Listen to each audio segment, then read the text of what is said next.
connecting now. It's preparing to connect. Just remember, if you guys are running YouTube next to it, keep the sound down because there is a sound delay. So it'll screw you all up. We are live. Yeah, I don't have my computer with me tonight, so it's just my phone. So you have to moderate the comments. It's down.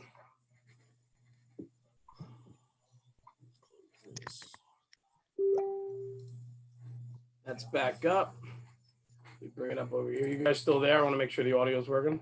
Yeah, man. Yeah, I'm here. You hear me all right? Uh-oh. What? Hang on. What's the problem? You there? Still there? I want to make sure the audio is working. Yeah, man. Yeah, I'm here. Okay. You hear me all right? Yeah, I'm just. Okay.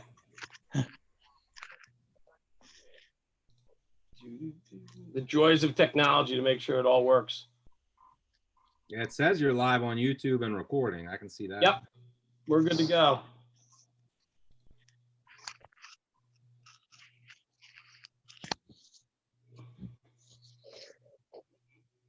Okay, I just got to get it back to this.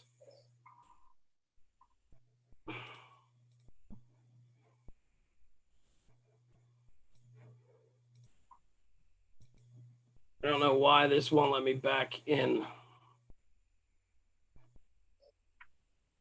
I didn't have this problem the other night. It's not opening that window for me. Of course. What window can't you see? I can't get back to that Zoom window. That's all right. I'll figure it out in a second here.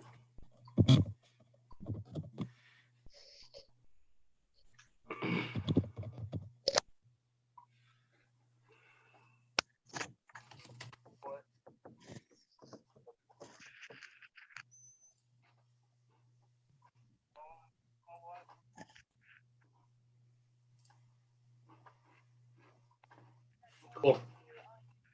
That's up. We've got, can hear everybody loud and clear. People are checking in. So we're good there. All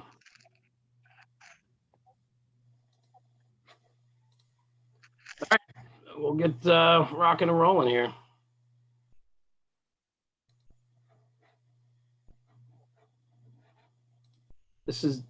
There we go. Okay.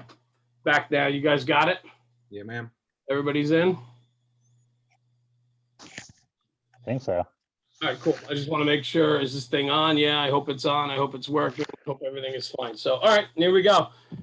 Ladies and gentlemen, good evening. Thanks for joining us on our second YouTube live episode of National Fire Radio Live. Tonight, Rob and I have Battalion Chief Nick Martin, Salisbury, South Carolina. North Carolina. North Carolina. I can't read tonight. Chief, thanks for joining us, brother. It is a true pleasure to have you on with us tonight. I appreciate it. Thanks for spending the time. Yeah, man. I know we've been trying to do this, a couple times and try to link up in person a few times, but I'm glad that we're definitely able to get it together here. Yeah, you and I had gone back and forth a little bit, and before the whole COVID outbreak, we always tried to get guests into the studio, so it was trying to lock you down when you were coming to New Jersey, the New York region, and so on. But I did. My first encounter with you was I snuck down to a training conference put on down in Central Jersey, down at the Jersey Shore. Yeah. That you had done, and that was put on by the Bobby and the guys from Shut Up and Train and so on. But and that was great because I got to sit through and really get a feeling for you and your class and what you offer on the training ground. So I appreciate that. It was a great night, man. You did a great work there. Yeah, it was a cool event. So I want to start, I'm sure a lot of people follow you. A lot of people know you on social. You've had quite the career in the fire service, and you have so many more years left in you. I can only imagine where the ride's taking you from here. But I want to start with something. You provided me with an article back in 2010, which I read, which just gave me a little insight into your background, your upbringing, and so on. So I had something to go on as we got into this. And I want to read the last paragraph of that article to you, if that's all right, because I want to get your take on this, and I want to roll into it this way. And it says, every fireman goes to fires, and we all work with other firefighters. What my career has taught me so far is to learn everything you can from both. Every fire has a lesson to teach you, and every firefighter knows at least one thing you don't. Unless you take action, this knowledge is forever lost. There are more mentors in my career who have passed away, and that have taught me to get it while you can. Take advantage of every moment in the fire service and in the firehouse. Learn what you can and share everything you learn. I think that is a fantastic paragraph and a great way to end that article and a great way to open tonight's conversation. Nick, thanks for joining us. Let's hear your story, man, because what you're doing now is you're paying it forward. You know, you've had quite the career starting at 14 years old and moving your way through the fire service through several different departments from volunteer to career. You are giving back. You give back every day. I follow your content. A lot of people on the internet follow your content. They know who you are. You've made a name for yourself in the fire service. Why is it important? Why is it important? Why is it important to take all the experiences we've had over the years, whether, you know, my personal experience formed and shaped me who I am, or your experiences? And why do you feel it's so important to give back to this job? Well, I mean, you know, first off, I appreciate all the compliments and everything, and I'm glad you read that because I didn't even remember what it said. But I'm like, man, whoever said that is pretty smart. 10 years ago, brother. 10 years ago. But you know, my career is a total accident, man. I mean, you know, I had no idea what was going to happen or when it was going to happen, or you know, and all the steps of the way just happened, you know. And it's crazy to reflect back on them and how they've fallen together, or in some cases how they haven't fallen together, or to compare them to other people's careers and things like that. But you know, I started out in a very small environment. Like I was telling you when we were on here earlier, you know, I started out in my hometown. I was 10 minutes from Center City, Philadelphia. You know, Philly was, you know, the big job around me when I grew up. There really weren't very many other paid fire departments or anything like that. You know, my brother was a firefighter, and I was just one of those kids that, like it said in that article, man, like I don't ever remember a time when I wasn't around fire trucks. You know, like whatever age it is, you remember things. Like that's when I started hanging out at the firehouse, and I was just, you know, I was indoctrinated into a lot of that culture, you know, very young. You know, I was the kid that rode his bike or ran to the firehouse to raise the doors while the whistle's going off, you know, all that kind of stuff. And you know, that department was running like 200 calls a year back then. And to be honest, I don't think it's that much busier now, even though it's actually a very densely populated area. There's just so many departments. But, you know, I started out in a small town, 200 call a year fire department. And I've had the fortune to be on some pretty busy places that, for better or worse, have taken me to some pretty tough fires. And I think it's just that realization that, you know, no matter whether you're getting paid or not, no matter whether your rank is, no matter whether you're busy or slow, or, you know, you've been doing this for 3 minutes or 3 decades, you know, the worst fire of your life could happen 10 seconds from now. And there's just no stopping that domino once it starts to fall.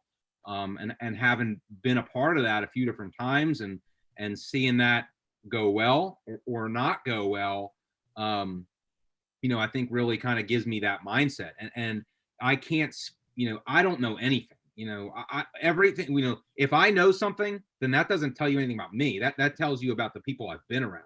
Right. Because, you know, I just haven't been around enough, I guess. I don't know who has or whatever. I mean, you know, what I've learned, I feel like I truly learned from going to fires with other great firefighters. And, you know, so I'm a product of what they taught me. And it's scary to me to watch some of the experience that's exiting the fire service. I mean, I guess there's always experience exiting the fire service, but it just seems to me that, like, there's been this very critical juncture in generations, you know, over the past, you know, 10 years, where, like, you know, these snotty backstep, you know, 3/4 boot wearing tail riding firefighters that taught me, like, that generation is largely exited. You know, and I don't know, man, I just believe in paying it forward like that, I guess. I love, you know, reading some of the backstory on you and so on. I mean, you and I, we did chat before we went live tonight, and, you know, you came in the service in 94. I came in 95. It was right around that same time where enclosed cabs were starting to pop up more and more, but guys were still riding a back step. It was the transition between hip boots, you know, and you know, bunker pants, and so on. And so it was a pivotal time in the American fire service. And I fortunate enough too to catch some of that tailboard riding stuff at the end with some of those guys that I look up to as just OGs of the fire service for me, and so on. How much of an influence did that have on you? Well, we're gonna go live here, Jeremy, because I'm in my small space in the house where I'm allowed to have fire paraphernalia. Yeah, I got one of those. Yeah, small places that's too. this wall. That's where I get to have it. It's upstairs and it's 5 feet long. But this is my first helmet I got issued and the first coat I got issued, right? And it's this Awesome. old school, where is the flannel, right? The So it's rubber? the old, I don't know if you can see the old flannel lined, Oh yeah. crap. And it came with a pair collar. of, huh? The corduroy no. collar. Oh, please. Yep. All day long, right? Absolutely. Yeah. All day long. Yep. So, I still got, that's the first coat I ever had. I bought it for 25 cents at like the sale they would have in the bay when they were getting rid of stuff. But yeah, it came with a pair of 3/4 boots, right? And we were riding, and I got pictures of them somewhere here. I plugged my technology back in.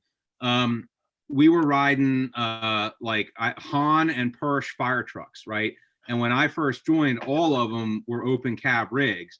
And as a junior firefighter, you had to ride the back, right? Because, and I mean the tailboard, because they had to reserve the jump seats for the air packs, with the air packs for the senior guys that were pack qualified. So the safe spot for the junior firefighter, in all irony, in the mid 90s, at least where I was riding the tailboard. So I am absolutely thrilled that I got to participate in that. And the deep irony is I remember like when they gave me these 3/4 boots and stuff and told me to ride the tailboard, I'm like, this is stupid. I want to be a real fireman. That's right. Why don't I get the pants like the other guys? Why can't I ride inside the cab? Right. And now I'm like, missed that. The right? best moments.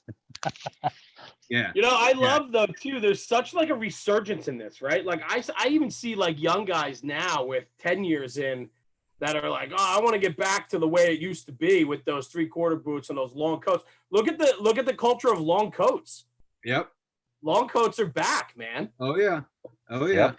The pride in your leather helmet. I mean, shit. These. The Euro trash talk, but it's nice to see, because I think all of that goes to the culture, right? All of that goes to the fuel that makes guys want to be better, right?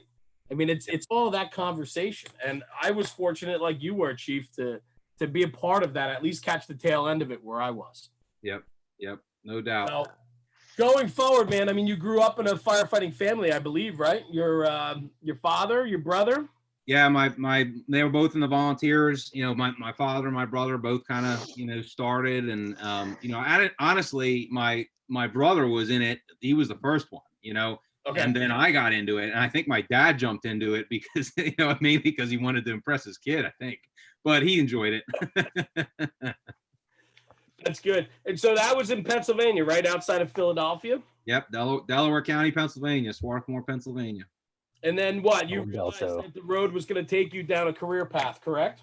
Yeah, I mean, I knew that's what I wanted to do, right? So I was in high school when I started, and then I graduated, and I very quickly got hired, right out of high school. But so like I said, Philly was the big job, and like that's where I used to buff fires like all the time, like all weekend long. Like me and my dad like had the 97 different Bearcat scanners fired up. North Fire Band, South Fire Band, we're running into Philly, man. And I still remember seeing like some of the like epic block by block conflagration warehouse fires like Philly would run.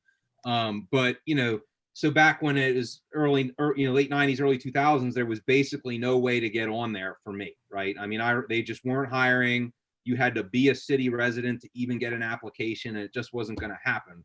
So I got picked up on like these smaller places that were beginning to have like one or two day guys or one or two guys, right. 24s, but that's all it was. It was 2 or 3 people in the firehouse, and most of it was probably to make sure the ambulance got out. And I just realized like, this isn't really going anywhere, right? I mean, there's no promotion here. There's only one fire station, so you're not going to work anywhere else.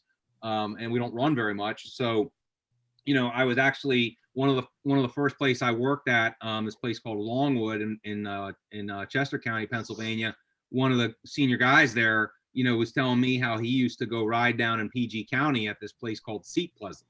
And he's telling me all about Rescue Squad 8 and, you know, PG County things and all that. I'm like, I'm right up your alley, buddy. How do you get there from here? And apparently it was just turn right out of the firehouse and keep going, because the firehouse was on Route 1. But so I, you know, That's yeah, good. so I jumped on, right, and I joined Seat Pleasant, Company 8 in Prince George's County, in like 2000, I think it was. And I was just kind of going back and forth. Like, I was an hour and a half away from me, so I would just like go down there for 2-3 days at a clip, and just, you know, ride. It was an engine company and a rescue squad, heavy rescue company, and very, very, very, very busy, and a world different, right? Like, yeah. I came from southeastern Pennsylvania. We had, you know, in the mid 90s, $500,000 pumpers with hand painted gold leaf and polished wooden handled axles, and everything had a place, and every place had a thing. I went down to Squad 8, and you open the door. So this is a heavy rescue squad on the Capitol Beltway, and you open the door to this. I'll see if I can pull a picture up on my computer here, to this like old beater walk-in rescue squad, and like the original 32Bs from Hearst like fell out with like 1 2x4. I'm like, they're like, that's the cribbing. We don't use that, right? You know, I remember you know, going down the road in the back of Squad 8, all the tools were just on random shelves to the left and right of you, and there was no kind of bracketry or anything like that. And the only thing I can liken it to is like the movie Twister, at the end when they're in the barn and the tornado's coming and they realize there's a barn surrounded by farm tools. That's what it was like going to a box in the back of Squad 8. But it was absolutely awesome, right? And I was I'm seeing if I can find a How old were you? There, like, you know, so I guess then what am I, 20, 21 or something like that? God, I mean, you talk about needing a hook in the fire service. Holy dude, fish on, yeah, absolutely. Dude. I was in, right? And so you know, I start out there, and then eventually, you know, there was some other things going on, just kind of in the county politics there or anything. I guess that's not for this conversation, but you know, I decided I'm gonna make the move and I'm gonna go to Kentland. So you know, Kentland was about 2 fire stations away. I was intimidated as anybody's ever been to walk through those doors. You know, even though I had already been volunteering 2 departments away, I had already run fires with Kentland, but I hadn't run fires as a Kentland guy. That's a big difference. You know what I'm saying? And I knew some guys, so, you know, I decided to make that move. I think I transferred to Kentland in like January of like 01 or 02 or something like that. And you know, again, like now I had 2 hooks in, right? And like 6 months later, I told my girlfriend, I'm like, yeah, so, you know, I think I'm gonna quit my job and move to this firehouse in Maryland. And I just I just reversed roles. So like before, I was living in Pennsylvania and like going to hang out at Kentland, and I just changed it up and like moved into Kentland and went home to work until I could quit my, you know, I quit my firefighting job there, and I got picked up in Fairfax City, Virginia. Nice. And so from Fairfax City, right? That was just a short stint, right? Before you ended up heading over to Washington, D.C., no? Yeah, so Fairfax City is, a lot of people probably heard of Fairfax County, right? Because you know, huge Beltway Fire Department. And so Fairfax City is 2 stations in the middle of Fairfax County, and it is a separate fire department, but it operates as 1 fire department. Same general orders, same riding assignments, you know, same you wouldn't know the difference on a fire ground. But you know, it was because it was a smaller department, it was easier to get hired. So I got picked up there real quick. I worked on a truck and a rescue company there for about a year. And like how I got in DC, like my whole career is an accident. Like, oh, I'm at Kentland now. This is cool, but like this happened by accident. And then I'm like, oh, this is cool. I got a real firefighting job. I work for a real fire department now in Virginia, and I'm doing this now. Okay. And then I wake up at the firehouse one morning. We had a box. We had a small fire right down the street off like Pine Brook Avenue or something like that. And I think it was like at 3:30 or 4 in the morning, right? And we come back, and like everybody cleans up real quick, and a bunch of guys are leaving, and I'm like, where are you guys all going? They're like, oh, we're going to pick up applications in DC. DC's hiring. I'm like, well, that sounds kind of cool. I guess I'll go. I got nothing to do today. Yeah, right. I'm like, I'm not doing anything, and so I decide I'll go, and so I go, right, and of all things, we go to Engine 11, and Engine 11 Truck 6 Battalion 4 to pick up applications, because you had to go to one of the firehouses, and one of the other Kentland guys was working at Engine 11. So we got there, and like we were standing out in the cold, and I mean, you know, it's a crappy neighborhood, like people were throwing things at you, and like all that kind of thing. And well, that's where I picked up my application. I got hired stupid quick. It was like 4 months later, I think I was in the academy. It wasn't nothing, right? It was not, I know it's crazy lucky. And 3-4 months later, I'm in the academy, and like engine 11 and truck 6 is where I spent the majority of my time once I got on the job. So how long did the academy take back then? Well, I don't know. I think they needed people like bad or something. So we actually had a joint class. So it was class 338 and 339 together. So it was 2 different class numbers, but run together. It was like 50 people. And almost all of us had, were coming from another department or volunteers. So we all had EMT. So they basically just if you already had EMT, they just made you do the fire stuff, right? So I just had to do the the 3-month fire academy. It was like 3 months long. I got hired. I started April 9th, August 9th, and I graduated, I think, November 24th. So it wasn't long at all. So you want to talk about being all in? I mean, you went from living at Kentland during the night to going to the academy and then working a full-time job, right? In DC, Yep. When you got hired in DC. So you are surrounded 24 hours a day by busy departments. Yeah, and against all advice, you know, Right. still riding fire trucks at Kentland at night during the academy. And they made it very clear. They're like, that's not necessarily against the rules, but if you get hurt, you're going to lose your job. Yeah. Right. So, you know, but hey, you know, fire trucks got to get out the door. You know what I'm saying? That's an incredible mantra. I mean, you know, but you look at it, man, the hooks, you said you had 2 hooks in, and that makes total sense, bro. When you immerse yourself in a culture like that, you're all in. Yeah. Love Well, you know, and I mean, and not to get on the Kentland soapbox, but except I'm gonna, you know, that fire department has an impenetrable bubble around it, and Yeah. people feel very intimidated to walk through those doors, right? I did too. You know, because of the kind of people and the kind of performance that comes out of that fire department. But, you know, that fire department will give anybody who truly has heart a chance, right? And, you know, I actually posted something, not knowing I was going to talk about this tonight. I posted something on my social media about, you know, heart last night, and Bob Gallione from New York, his quote. But, I mean, I have, and I say this with all love, I have watched some of the weirdest human beings in the world come into that firehouse, right? I mean, just these straight misfit toys. And you're like, what is this? And then you find out that this guy has more heart than anybody you've ever met. And regardless of any other assumption you would make about them, they're one of the best firefighters you could ever work alongside. And that department will give you that chance. If you've got heart, they will give you everything else. And if you don't have heart, you're going to find your stuff on the sidewalk. You know, it just is the way it is. Absolutely. I mean, one of my best guys and one of my best friends to this day and age, I was told to not bring him in the firehouse. You know, when he was a younger kid, he's 10 years younger than me. And they said, you don't want this guy. He's a troublemaker in high school. You don't want him. And I said, well, maybe he needs a place to belong. Yep. Maybe he needs a place to be. And maybe we can give him what he needs. And he came in, turned out to be a fantastic fireman. He's a hell of a good dude. And he's one of my best friends today. And, you know, I'm so glad that we gave him that shot, because if we didn't, and he didn't subscribe to our methodology and didn't find he had to have heart, he had to fall in love with it. I mean, it's so important. Yeah. But you know, I think so many guys are freaking half pregnant these days though, too, which drives me up a fucking wall. Well, I was just going to say, one of the things that's nice about Kentland is that you give the guys a chance, but you have the standards and you hold everybody to it, so that if if they're not meeting that cut, they're out the door. I think, like you said, Jeremy, about being probably in half pregnant, but like how many times do we, oh, let's give them another chance. Let's give them another chance.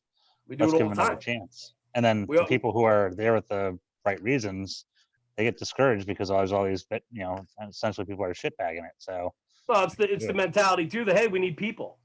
yeah. Like, well, yeah, we need people, but we need the right people. I mean, you know, it's not just filling seats, man. That just goes along the mantra of checking boxes. It's bullshit. So many departments, career and volunteer, are willing to lower their standards to get another warm body. And they think they're doing the right thing. They think they're doing right. They're tearing their organization apart slowly, and they're pushing their best people outside of the door.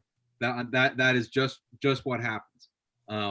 But you know, I'll tell you what, you know, what I think you talk about getting hooks. I think what really hooked me about that is, you know, there are lots of busy fire departments out there, places that run calls or run fires, right? You know, but you go to the firehouse and like, what's going on at the firehouse? Nothing. It's dirty. It's messy. Everybody's sitting in their own corner or in their own room. Like there's just no heartbeat to it, right? And, you know, I think what really hooked me about Kentland is I discovered that, you know, everything else aside, like the only way you ended up there was if you really wanted to be a great firefighter. Like if that's what you wanted to do with your life, if your heart and soul was in it, that's what led you to Kentland. It just wasn't an area, like people didn't grow up in the neighborhood and join that. Like there was like 2 or 3 guys left that grew up in the neighborhood and had joined it. Everybody else came there of choice because they were looking for a certain kind of environment. So, you know, what you ended up with around the kitchen table was people from, you know, all over the country and really all over the world. I mean, I fought fire there with guys from Japan, from Denmark, you know, from Germany, from Norway, that literally come over and go through the application process to be able to come ride, you know, for a couple weeks. And so you're getting all this experience, and that's all it's just nonstop talking shop, running fires, take care of the rigs, take care of the firehouse, talk shop, run a fire, repeat. That's pretty much all it is. And it's not a grind because that's all anybody there wants to do. Well, So, I also think it's great that you guys like take the opportunity, because there's like one thing I found out about PG County firehouses, and I can't speak for 33 because I think I transferred there once and then we got released, but like at one, there was never any like by 10 o'clock you shut this place down and everybody goes to bed. I remember going out and running lines with the guys at 1 o'clock in the morning, just because they're like, hey, we can do this. Let's go. Let's put the engine on the air and go run lines.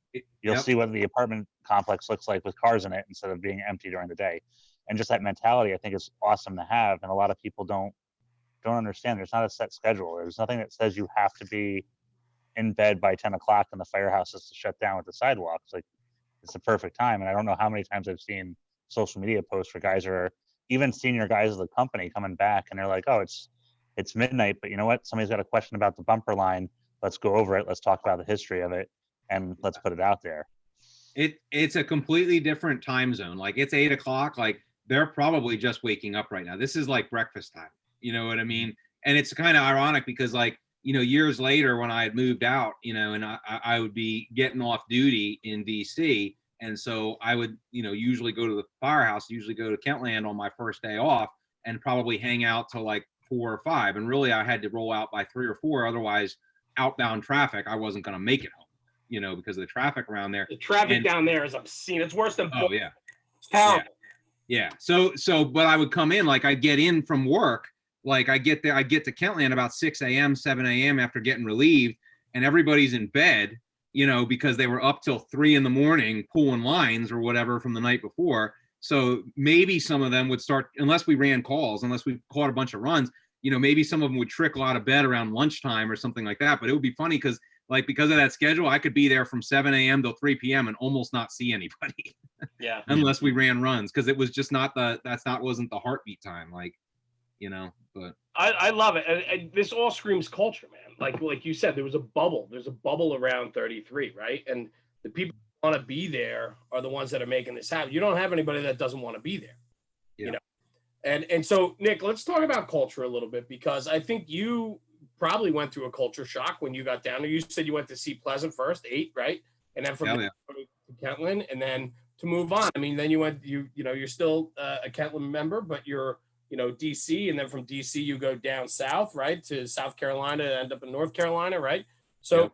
talk about culture in these firehouses. I mean, you've been in some firehouses that just spew that desire to be there, that want the right people. How do we create that culture, right? Because so many people reach out to us and say, I'm in a shitty firehouse. I'm in a tough spot. I don't have the culture I need, but I'm limited because I can't get out of here yet. You know, what can these guys do or girls do to try to build that culture to where it makes them better, and by making themselves better, they're making that company better?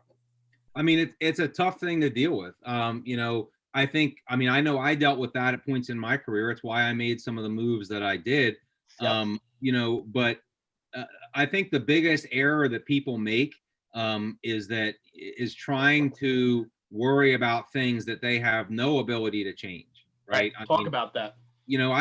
I'm, no matter, I'm pretty high in my organization, and no matter how hard I try, I'm not going to have a substantial impact on pay or on staffing levels or on when they're going to build us a new firehouse or any of those kind of things. Right. I mean, Right. So anytime I waste concerning myself with that or complaining about that is exactly that. It's a waste. It's unproductive. It's not going to result in any improvement in that area. And if it does anything, it's just going to lower the morale of those around me. Because if you are any kind of leader in your organization, whether that's a formal position or whether it's an informal position, like just one of the senior guys or just somebody that people listen to, if that's you, that's just out there, that's just spewing the venom and pointing out the problems, then that's all the guys hear is, oh man, I guess it's true. It is that bad. Right.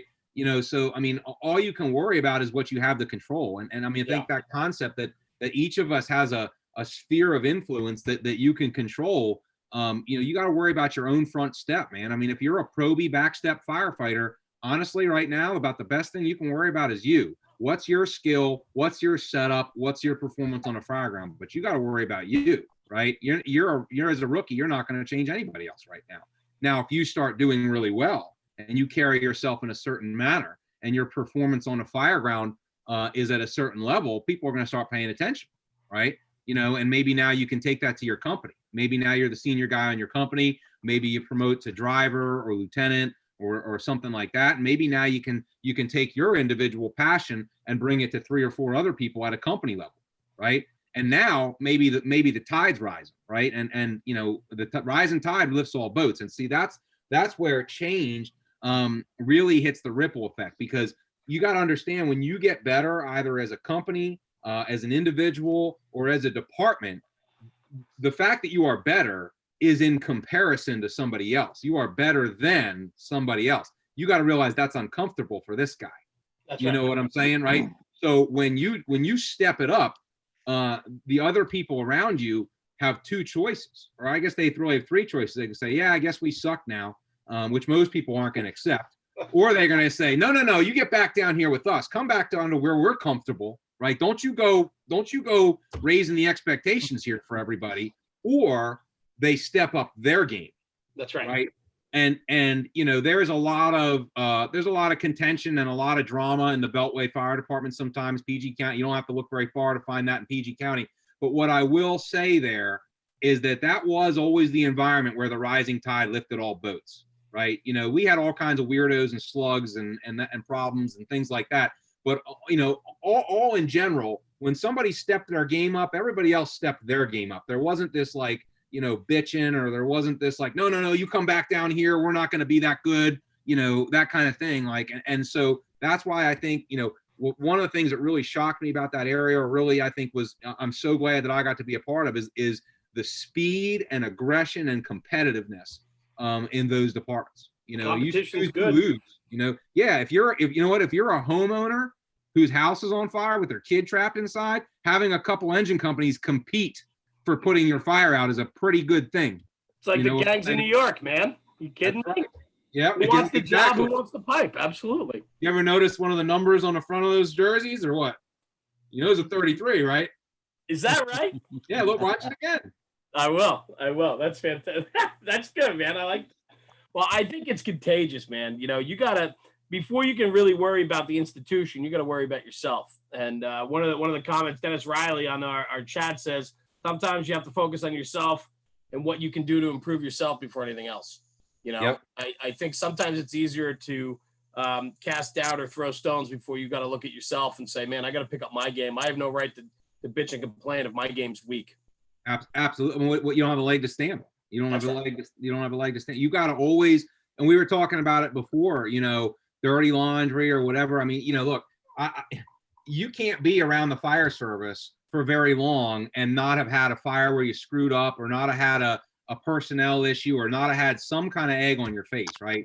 I've had it on my. I mean, you don't have to look hard to find the problems that I've had in my career, or you know, where I haven't done the right thing. You have to own it. Yeah, you have, because you know what? When you own it, you set an example for other people of don't do this. You set an example for other people of if you do this, own up for it. And you know what else you do from anybody that's trying to be the hater? You take their power away from them. That's Because right. when you own it, and when you step out there and say, yeah, you know, I screwed that up. I was absolutely worst. I was at my worst that day. What else? I mean, what else do you want me to say other than I'm sorry? You know what I'm saying? That's it. Yep. I agree, brother. You got to own it, no doubt.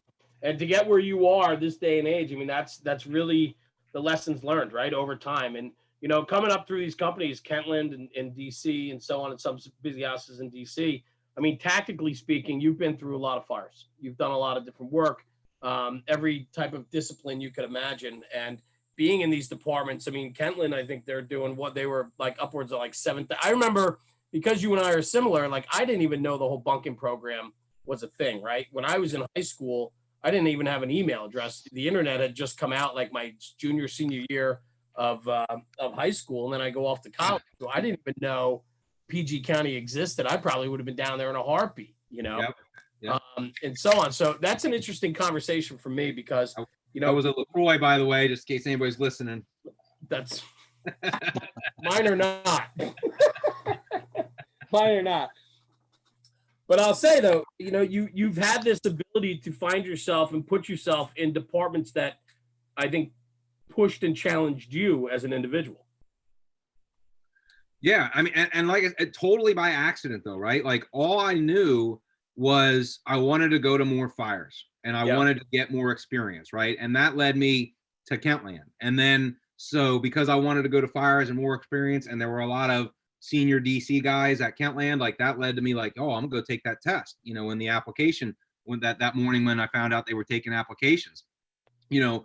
But you know, even the companies that I got assigned there, or the roles that I got into there, I feel like a lot of times I just went with the flow. Like I remember, you know, we had a little bit of a hook, you know, with station assignments at the end of the academy. I'll just leave that where it lays. But you know, I remember getting the phone call, and they're like, "Where do you want to go?" And so I'm like 3-4 months, you know, into the academy. There were guys that were in the academy with me that were so buffed out on DC, they could have told you the history of every company, their addresses, who the captains were. Like they already knew everything. And I'm like, I realized at that moment, like I'm about to graduate from a fire department I don't really know anything about. I don't know where I want to go. So my answer was a busy truck company. And, you know, so, I mean, that's how I got where I got, you know, but it was really just kind of by accident, or I guess by association. But I love that though. I mean, that kind of sums up what you've been doing. I mean, you follow the passion and good things happen, right? I mean, you put yourself, you know, I'm a firm believer there's a thing as luck, but there's also a thing that you make your own luck, you know? I think too often it's easier to sit back and blame or point the finger instead of making your own decisions that greatly impact your life and who you become. So on the tactical side, I mean, I know you do a lot of teaching now. You have your tactical command class that I sat through, and so on and so forth. You're involved in a bunch of conferences and so forth. Why? I mean, I started the whole podcast tonight about talking about making sure you give it back, and we've been going through your pedigree and building the culture of where you're coming from, where you've come from, how it shaped you. How did you get to the point of realizing that it's time to start giving back to the fire service through your training and teachings? By accident. I mean, you know, this podcast is named by accident. Yeah, right. I mean, so here's what it is. So like, you know, back when I was in Pennsylvania, right? You know, I was an officer at my volley house and all that, and like I kind of quickly got like into the training officer role there, and like I didn't know what that was, and I'm like, okay, I guess I run drill night now, and so I was kind of doing that. And then, about the time I graduated the academy in DC, there were a couple guys that were starting to do some teaching, like, not at fire academies, kind of like, the early stages of what there's a lot of now, like groups, going around. And it's like, back then I was pretty good at the rescue stuff, and I rode the rescue engine a lot, and I was kind of involved in that early transition to a full rescue company, and I was pretty good at like rope stuff. And I got an invite to go, hey, we need to do this rope class for these guys. You want to come help? And I went and did this ropes class. And one of the guys I ended up doing it with was a guy out of Rescue 3, in the Bronx. So I'm like a real rescue guy. And so I met him and kind of, learned some things from him. And, that class went well, and it just kind of snowballed into another thing, and then another thing, and then another thing. And I guess, I have always just been kind of passionate about wherever I'm at the moment. Love the one you're with kind of thing. Like, for a long time, probably the majority of my career on the rig, I was mostly on truck companies, and I was very into forcible entry. I loved riding the bar position. That's what they call the irons in DC.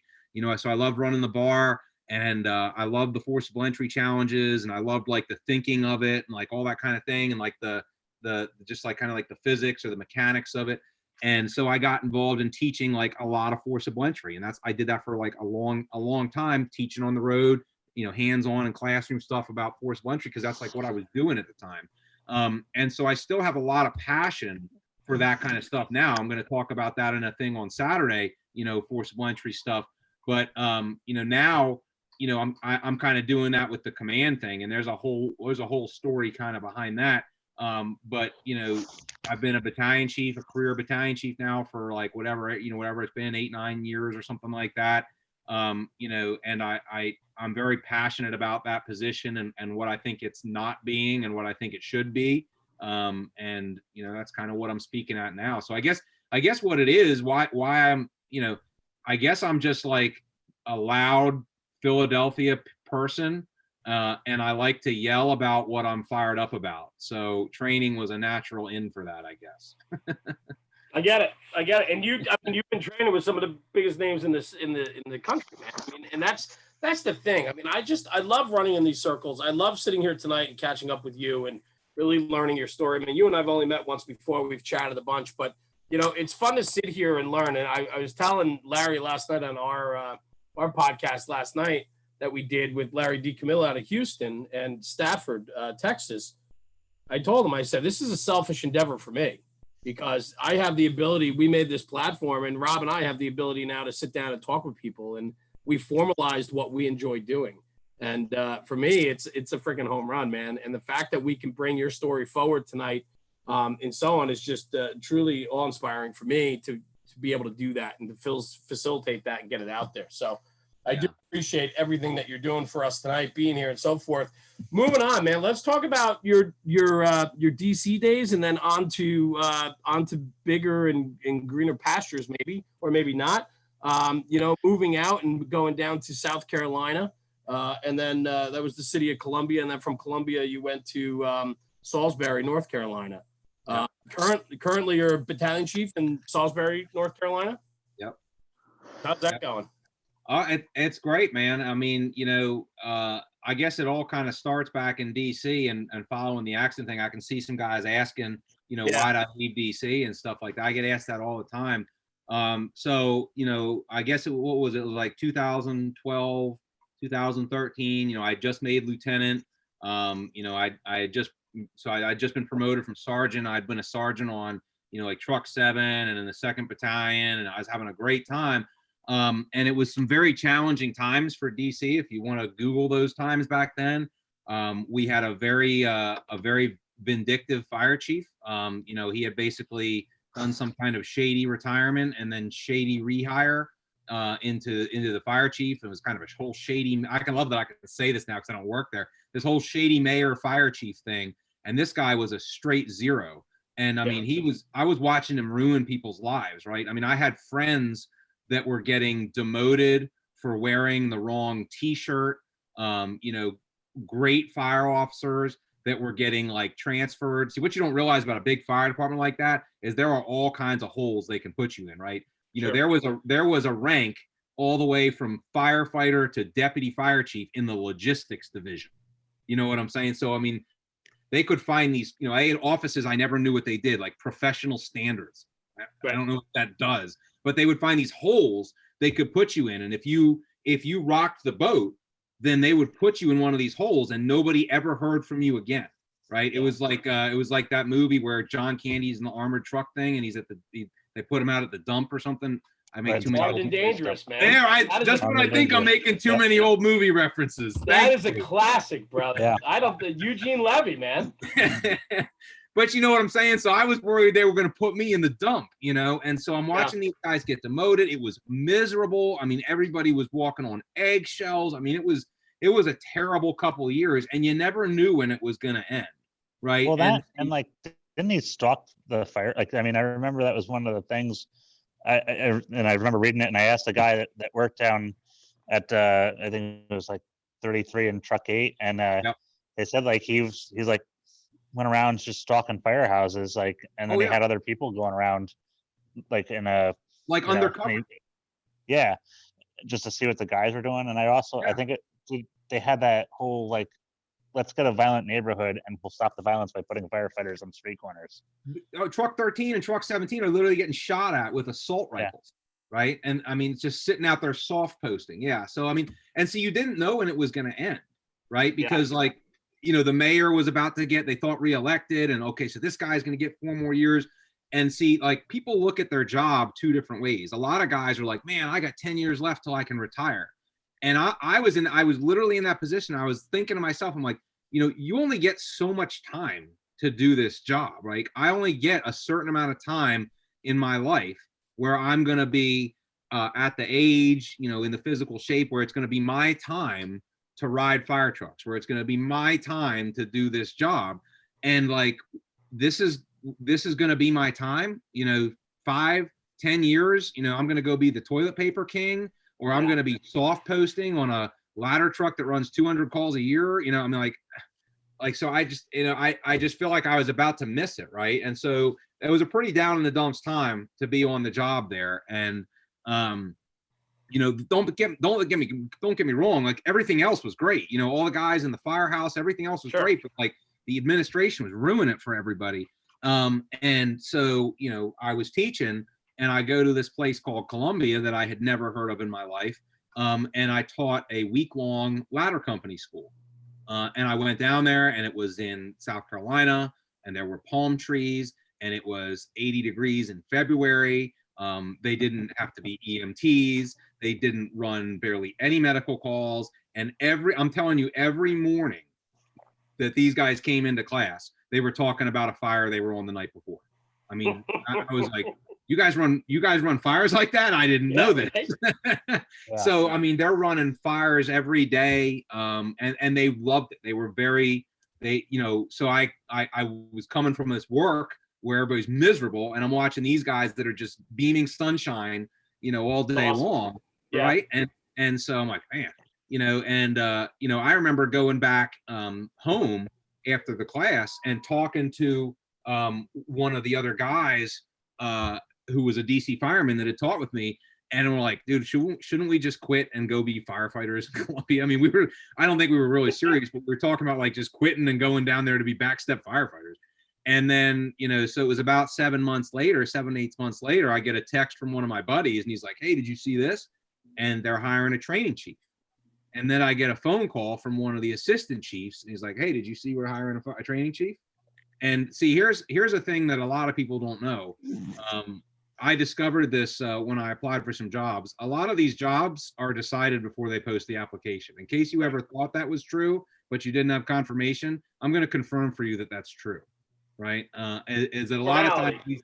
I mean, these decisions are a lot of times made before, and I don't think it's fair to the other applicants because I've been on the wrong side of that before, where I've poured my heart and soul into applying for something, and then I realized like, you didn't even read my application. You already knew who you're going to hire. So, you know, I kind of had an in, and I get this job opportunity Sidestep, there may or may not have been a girl involved in this. That's neither here nor there. But back to the fire story. Usually the case, brother. That's usually the case. Usually the case. But so I get this phone call. I remember I was at Kentland when I got the phone call, and they're like, "Do you want the job?" And I got off the phone. I was like, "I'll get back with you." And I went into one of the offices and I talked to two of my best friends, and I told them this was the first they heard of it. I had never told anybody because I wasn't going to tell anybody if nothing was going to come up. So I tell them what's going on, and they go, "Well, you got to take it."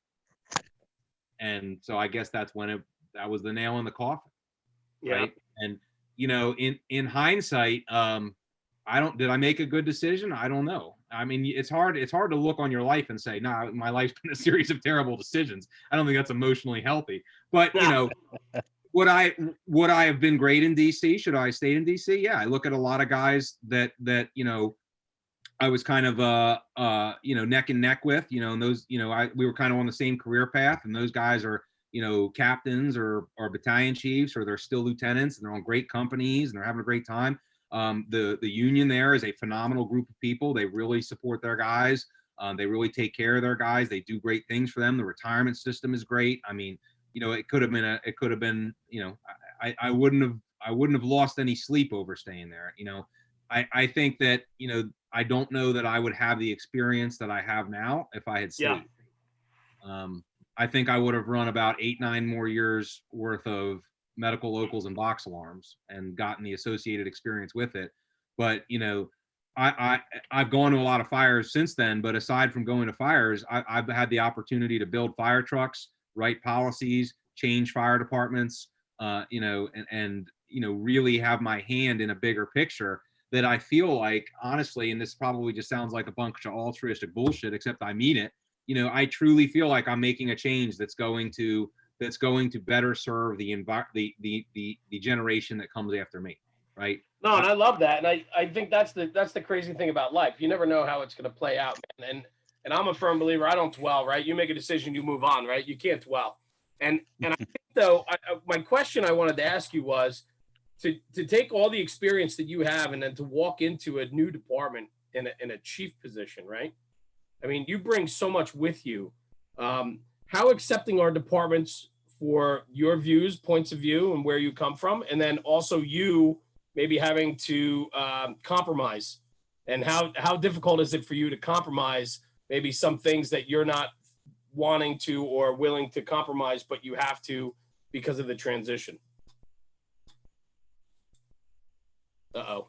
They freeze up. He froze up. Technical difficulty at the moment here. Nick froze up. He's that, or he just doesn't want to talk to us, one or the other. But I That's think right. He froze up, Rob. Yeah, Nick, if you can hear us, brother, sign out and sign back in. It's the joys of Zoom, right? There he goes. He's out. Hopefully, he comes right back in. So we lost him.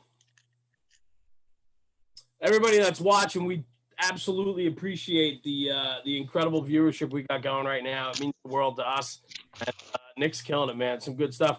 We are getting towards the middle of the podcast. So what I want to do is ask all of you that are watching right now, as you'll see in a few minutes, Nick popped out. His screen froze up. He's coming back in now. But guys, there he is. We're going to go back after some you froze up on us and then took off. I thought maybe you didn't like my question. No, I think it's the propaganda, guys. You're getting too close to the secrets, and you know, they've got their hooks in the internet companies. They're going to shut this thing down. They might, but we're a very small fish, brother. Nobody even knows who we are, so no worries. But it's the slugs of the American Fire Service, KGB. They're saying he's going to tell the secrets. That's right. You know? That's right. Shut it down. Shut it down. It's a Gusset Nakatomi. Shut it down. So listen. So. Real quick for everybody watching, because when you ducked out, I was just saying, for everybody watching, I really want people to start throwing some questions into the chat section of the YouTube Live. We love to entertain some questions. Nick wants to answer questions. So, you know, if you guys out there watching have any idea or anything that you want to do or talk about or content, and it can be tactical. It doesn't need to just be culture or tradition stuff. It can absolutely be tactical. Nick and I talked about it before. We're happy to jump in and give you some points of view and some ideas. So, Nick, just back at you real quick, just to bring it back to where we were. I asked about transferring or moving on in your career. And sometimes you have to compromise. Sometimes you have to compromise some of your own knowings and understandings about yourself or the fire service in general, because going in, you have to learn the ways of their department. They have to learn the ways of Nick Martin, and then you find that compromise. How difficult was that for you? Well, and I don't know if I cut off before I said it, but I can tell you for a fact the difference between being an expert and being an a-hole is an airplane ticket. You know, I mean, for real, you know, I mean, that is a very difficult rank transition because, and I've made it twice. The departments generally hire two things from the outside: rookie firefighters and fire chiefs. That's what most fire departments hire from the outside. To go in at any kind of other level, kind of a mid-level chief or you know, officer kind of position is very unusual. And especially in a bigger department, like, you know, some guys that they don't know, I mean, Columbia is a you know, 30 station fire department. It's a 600 member job, you know, and I came in as a battalion chief and the chief of training, right? And I thought I was going to have a swimmingly good time because, you know, my experiences during the truck class and things like that, I mean, it was very good. And then, you know, I think it's just, you know, it's on it. Of course, it's a little bit on me. Is there's just cultural differences, I think. Sure. And the interesting thing that is that, you know, you would go from one fire department to another, and you would assume that everything is in that fire department the way it is in the fire department you've come from, and everything from little things to big things. That's not the case, you know. And one thing. It's just an interesting commentary to think that there's something that you might do every day in your fire department that if you were to do somewhere else, they would find that offensive. And if you were to, and there would be something that you would find offensive that if you didn't do it in every day in the other fire department, they would find that strange. You know what I mean? Yeah. So, you know, it is a difficult transition. And I think, you know, a lot of the, you know, what I've been a training chief, you know, in two different departments now, and what I've learned that role is, for better or worse, it's a change agent, right? I mean, because that's what training is training changes you, right? Training should, in general, make you better. If anything, it should change your culture. And I'm not saying that I'm better than anybody else, but my job as the training chief is to challenge you, right? Is to make you better, is to challenge the way that you're thinking, is to make you step your game up. And we talked about that a few minutes ago. That challenge is not welcome by everybody. Right. You know, is not welcome by everybody. No, I appreciate you sharing, because I think that's an important conversation, because, you know, as you transition through your career, most of us have been in more than one department. And, you know, I see some of the comments in the chat going on right now about, you know, how do I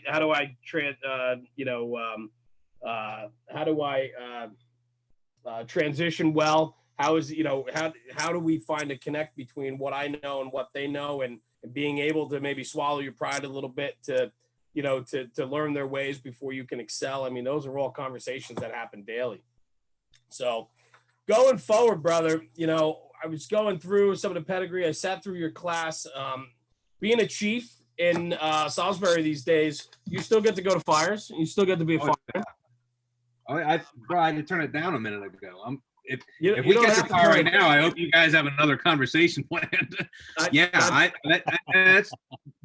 That's what I love is, you know, so we're a smaller job. I guess it depends on what kind of jobs you come from, whether we're smaller or bigger, but we're about 100 member department. You know, we're building a 6th firehouse. We have 23 to 25 guys on duty every day.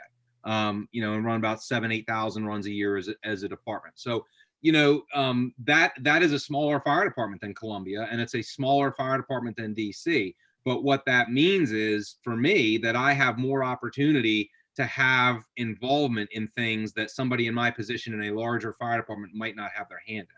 You know, I go to pretty much every box alarm, you know, depending on what my arrival order is, and whether that's a box alarm or a fire in our city, or whether it's a mutual aid fire. I could be doing anything from commanding a fire to being on the end of the nozzle or being on a roof, right? So you run as as an extra chief then?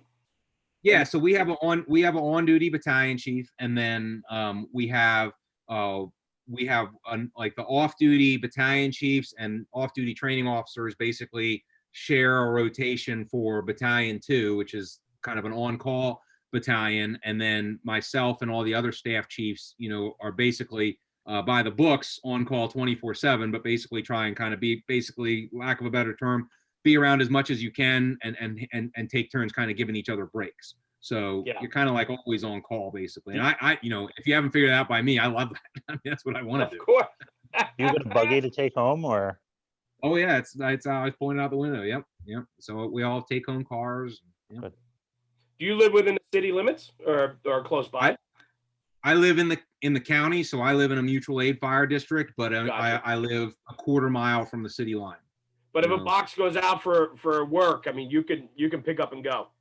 Oh yeah, absolutely. I'm expected. Yep. That's a nice setup. That's awesome. So let me ask you, right? So I'm reading some of the comments here. I asked people to start throwing out some questions for you and so on. And other than some ball breaking, which of course is, par for the course, of course.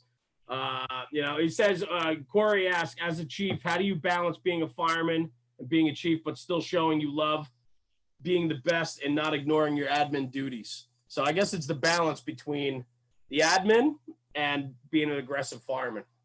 Well, I think, a good administrative chief does, what makes a good administrative chief is that they do administrative things that support the mission of good firemen, right? And that's part of the aggressive command, aggressive firefight. I mean, a lot of people picture chiefing, like, unfortunately, about 5% or less of it is wearing white hats on firegrounds. You know what I'm saying?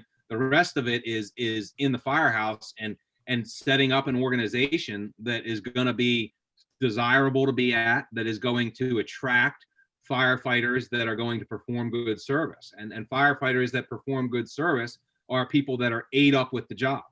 That's who I want coming when my house is on fire, people that are ate up with the job. So you have to build an organization that supports that. And that means, hiring people that fit that mold. That means training people to a constantly upheld standard. And that means buying equipment and writing policy that makes sense, right? So, basically, what my job is at that level is to enable all of those things all the things that I would want to happen if I was a backstep firefighter. It's my job to enable them. You know what I mean? And it's my job to hold that expectation and to inspire people as to what level we're supposed to be at. And I love that, man. I love being able to watch guys lift each other up. I don't think that it's there. It's there, but sometimes you got to look really hard to find it. I think it's important when the guys need a pickup, they get that pickup. And it's usually those same group of guys that are the ones that are doing that enabling to really, lay that foundation to push those guys a little bit further by giving them that pat on the back when they need it. Yeah, well, I think I was just saying, I think it's the thing that you do really well, because we see like your social media posts, like, Right. guys are out there running an average alarm, and they got the tower ladder up, and you're talking about the importance of reps, and it's like reinforcing that good culture in that department as they're going out, just on what other people might say, like, it's just a typical run, I'm going to sit here in the truck, and you guys are all in on it, and you're acknowledging that. I think it's a huge step, especially coming from a chief, because yeah. And talking about that, and I'll just be as black and white as I can be about that. People that love doing that, people that love going to a fire alarm and setting up the rig and coming off the rig with all their gear and tool, all that kind of stuff. The people that love doing that are the people that want to be good firefighters. The people that don't want to do that are lazy. Yep. And they either think they're too good for it, or they don't have an interest in it. And neither of them are the people you want when it's your house on fire, right? But every one of us needs reps. Every one of us. Go ahead, Nick. I'm sorry. Oh, no. I was just ranting. It's what I do. One of the guys properly said on the chat, that's the Delaware County in me. So I will say this, brother, like your page though, like now more than ever, social media, we always talk about it, as I always see it as a good thing. There is going to be those negativity and the shitbags on there and everything else. But, the ability now to find content such as yours, where you're showing off the fact that your department takes pride in laying in, throwing ladders, even on a smoke from cooking call and getting the reps in, if you will. Right. Now more than ever, it's so influential on the channels that we're on. And I think it's so important. And I think that lays a foundation for guys wanting to be better. Yeah, absolutely. And I really mean, you know, our guys, I think, you know, 90% of our guys love it, you know, and they could people that want to be firefighters want to go to the firehouse and do firefighting things. You know what I mean? People that want to be good firefighters don't go to the firehouse and say, I hope I don't have to put my gear on today. I hope I don't have to take a hose off a fire truck today. You know what I mean? I mean, you know, so Yeah, and it's all, you know. But a lot of that conversation too, though, is, you know, when you try to create that culture, if the department's not familiar with it, and you have this younger blood who is being influenced by people like yourself and other pages that are out there and things that they're seeing that aggressive departments are doing, they typically tend to get a lot of pushback from the older members or the people that have said that we've always done it this way, right? And that's a constant battle, and we get a lot of conversation back and forth on DMs and so on of how do they combat that? How do they deal with those older members? How do they deal with the naysayers and the command staff that doesn't endorse it? See, the thing is what you're talking about there is again a cultural change, right? Because if you went to Kentland, you know, an older member there would be some guy in his 60s who would come in and punch you in the face because you didn't lay lines or you didn't run to the rig or you didn't stretch, you know, throw ladder. Like they're enforcing the way we did it because that's the way you did it, right? But so when you're talking about making a change in an organization to maybe bring in that kind of culture, the key thing that you have to do is there's never a reset button where everybody, like, nobody's been here before. We're starting a fire department from scratch, guys. What do you want to do? Like, you're always going to be dealing with a generation that didn't do it the way you want to do it. Absolutely. So you have to be very careful that you don't make that sound like, hey, you guys were a complete waste of space and did everything wrong for your entire career, and now we're here. We're going to do it right.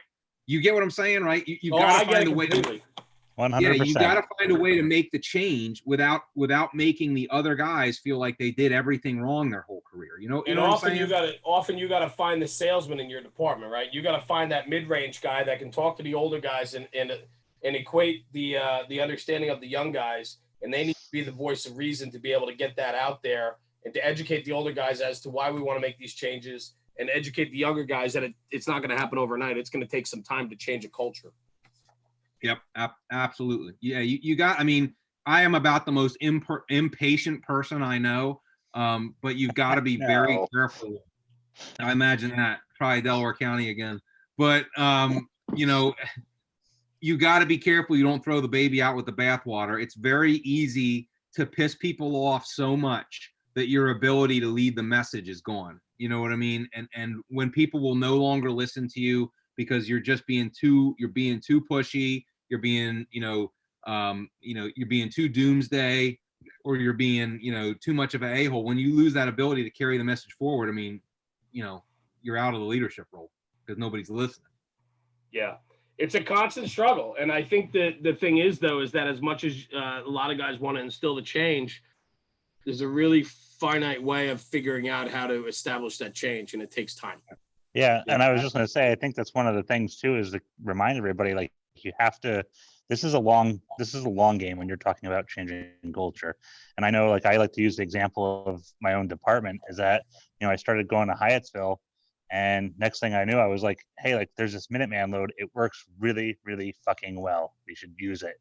And people are like, I don't want to learn how to, like, the flat load's real easy and I don't have to think about it. We've always done it this way. It took, I think, almost 5 years for us to finally change over. And when it happened, literally the people who were the loudest in the room against doing it were like, hey, we saw this thing and we're going to switch to this. And I was like, good job. Like, this is, what, show it to me. And I had to play dumb.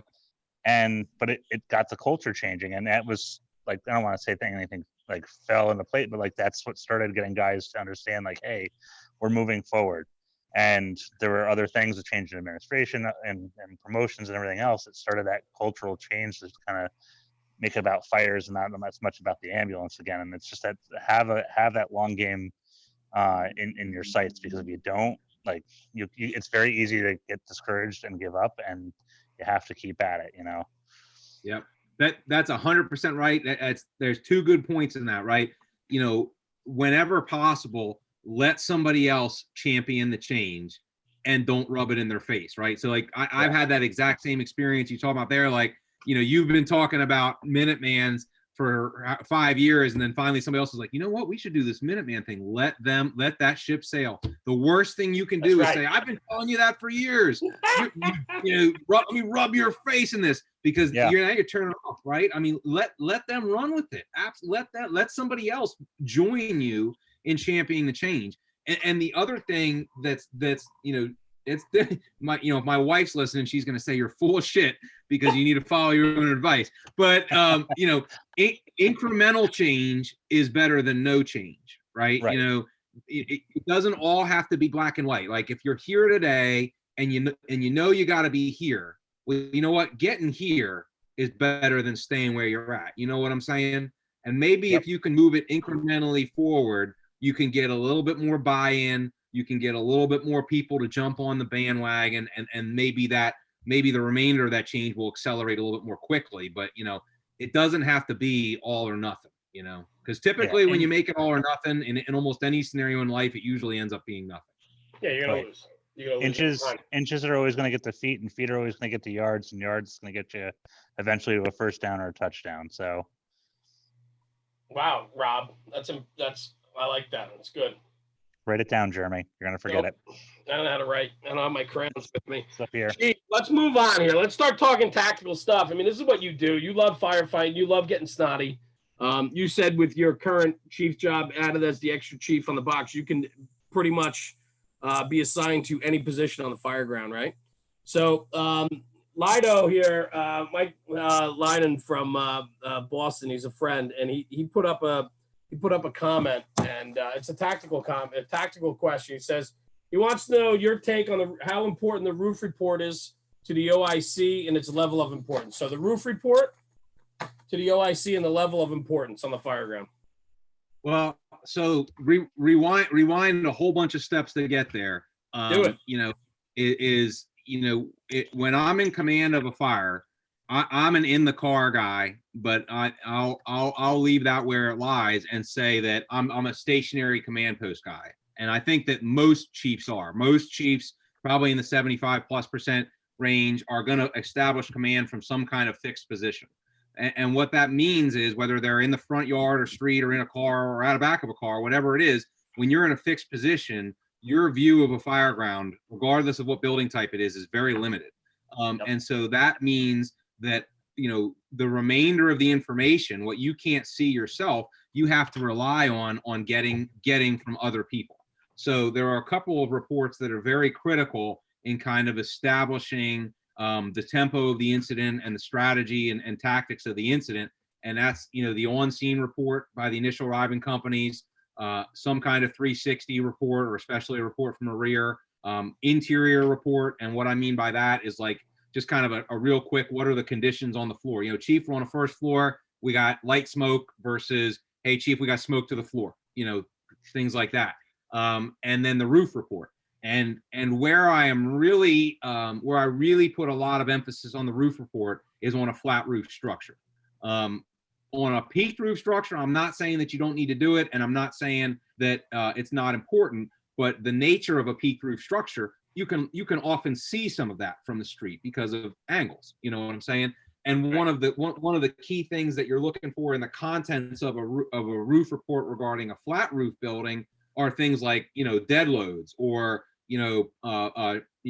hatchways or chases or things of that nature. And you're not generally going to have chases and hatches and dead loads on peak roofs, if that makes sense. The other thing is that when you're dealing with a flat roof structure, you're often dealing with a building configuration, such as like a row home or a tight block, or you're dealing with a larger structure like a warehouse or an apartment house or something like that, where it's quite likely that the first person that has any physical ability to get eyes on any other sides of the structure is the roof man, right? So, like in DC, one of the first jobs of the roof man was to go around basically the perimeter of the building, right? To walk the perimeter of the building, look over the edge, and give any returns about conditions or victims or things of that nature, around the side of the building. So, how is it important to an incident commander? It's tremendously important because, but all of those reports are important because good information, getting good, correct information from reliable company officers makes an incident commander feel warm and fuzzy. Yeah. And an incident commander that is warm and fuzzy will let you fight fire hardcore. But when an incident commander doesn't trust the people or isn't getting good information or has freelancing going on, you know, those are company officer level problems, right? Freelancing, poor information, bad reputations. You know, if I'm in command of a fire and I got a tough looking fire and I know that the people inside are clowns and they're not giving me good information and half of them are freelancing and I can't control where they're at, you know what's about to happen? We're gonna pull the rip cord, we're gonna hit the eject button, and we're gonna roast hot dogs while we burn this place down. So, you know, that relationship between a company officer and an incident commander, or giving good information to an incident commander is critical, not only in strategic decision making, but in just, you know, keeping the tempo of the incident under control. You know? Yeah, and I love that because I think, you know, getting good information comes from good firefighters, comes from good officers, right? And I'm a firm believer where I operate, our chiefs go to work. Where you operate, your chiefs, you go to work. How important is that for the command staff to have geared up, packed on, ready to go chiefs in positions of, say, divisions, sectors, you name it, any type of boss on a fire ground that's a forward position? So the least important reasons for that, but reasons that are still important, is that it is inspirational for the guys to see senior leaders put on their gear in an air pack, duck down, and crawl down a hallway with them. Yeah. And it is valuable for those leaders to still understand and still be a part of what the firefighters are doing.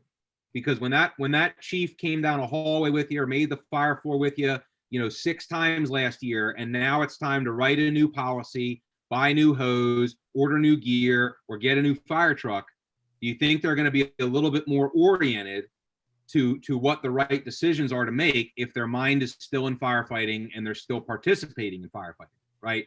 So, you know, those are the lesser of the important reasons, but they are still, I think, very important in inspiring the guys and making sure that your heart always needs to be at the nozzle, right? You might not always be able to be on the nozzle, right? You know, but your heart always needs to be at the nozzle, you know, and you'll make better decisions regardless of how high your rank is, if that's where your heart always is. But, you know, functionally, and the most important reason is I can just, it's like 400-foot attack lines. I guess you're going to just have to take my word for it at some point. They work, right? And the other thing that really works is dividing up a fire ground, right? The biggest reason that incident commanders get overwhelmed and uncomfortable and hit the eject button is because they're being task saturated. They have 10 or more people talking to them rapid fire. They're all talking to them. He's got to talk to all of them. They got people pulling on their shirts. They're going every which way, and it's overwhelming, and it's very, very stressful, right? So when you're able to take a fire ground and you're able to divide that scene up into manageable chunks, just, I mean, not to make this a class, but say you can divide the fire ground up where I'm going to divide this up so I can put 3 to 5 companies in all these areas, on the fire floor, on the floor above, doing the outside truck work, covering the RIT, and then to whatever extent I'm able, I'm going to take another person that has the same level of experience and training and thinking as me, and I'm going to put them up on that fire floor to be in charge, like running their own mini incident. You know what I'm saying? Like, you're the incident commander of the first floor. I'm the incident commander of the second floor. And I don't mean to say that there's more than one command on a fire ground, but you get what I'm saying? And the other thing that does is, so now you have all the companies that are on the first floor are talking to the first floor boss, and all the companies on the second floor are talking to the second floor boss. And the only people that the incident commander is talking to is the bosses, right? And, you know, a lot of people, you know, are like, why the captain needs to do, that's a company officer. You know what a company officer job is? Leading a company. That's a company officer job. You know, leading your crew to make a fire attack quicker, leading your crew to get a search done quicker. And especially in an era where most of us are dealing with reduced staffing, that means that the officer is much more of a worker bee, right? I mean, the big Right. city fire departments, you know what an officer does in a lot of the big city, well-staffed fire departments? They point a flashlight and they say, go over there and squirt water.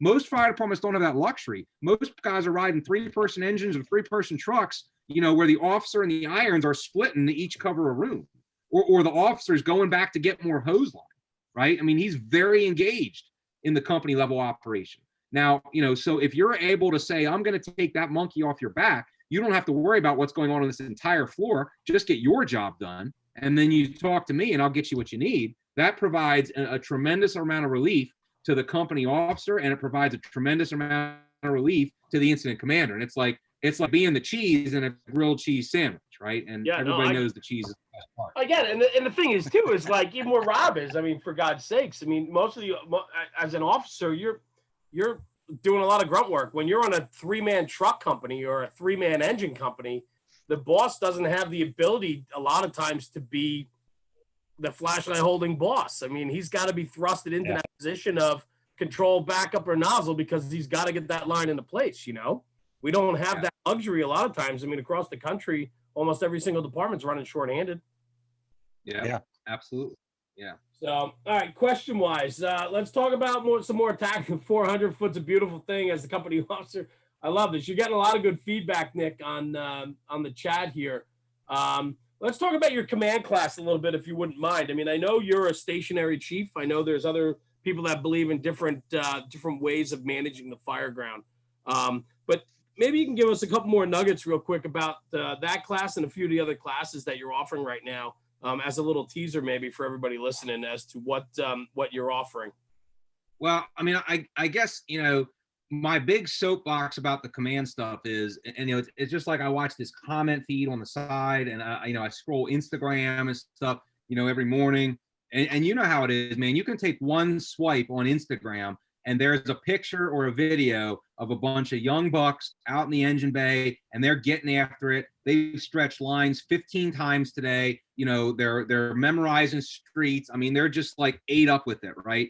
And then they're learning these new things. They're learning how to do new aggressive tactics. And then they go to a tough fire and they like, we could do this thing, right? The thing we've been working on, we could do this here and fix this problem.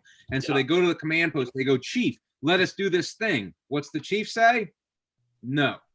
And the chief says no because they promoted so that they never had to ride a fire truck anymore. They promoted just so that they could get a pay raise before they retire. They promoted because they never had the you-know-what to go inside of a fire, right? They promoted for all the wrong reasons, right? And their heart is not at the nozzle anymore. And the other reason they say no is because there's a whole lot of them that quite frankly are scared shitless to run a fire ground because they were never trained how to run a fire ground.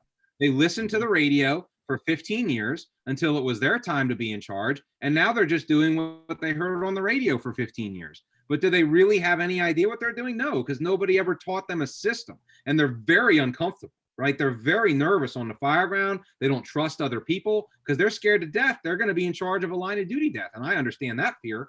But, so I guess, what I'm trying to do is if you go back to the beginning of that analogy there and you're talking about the guys that are running lines and memorizing streets and throwing ladders all day, what if we had incident commanders that were doing that, right? And I don't necessarily mean that they're the ones pulling lines or throwing ladders. Not that that's ever a bad thing to do. But what I really mean is, just like they're honing the craft of pulling lines and throwing ladders, what if we had chief officers that were less worried about budgets and administration and contract negotiations and were more worried about command and control and strategy and tactics? You know what I'm saying?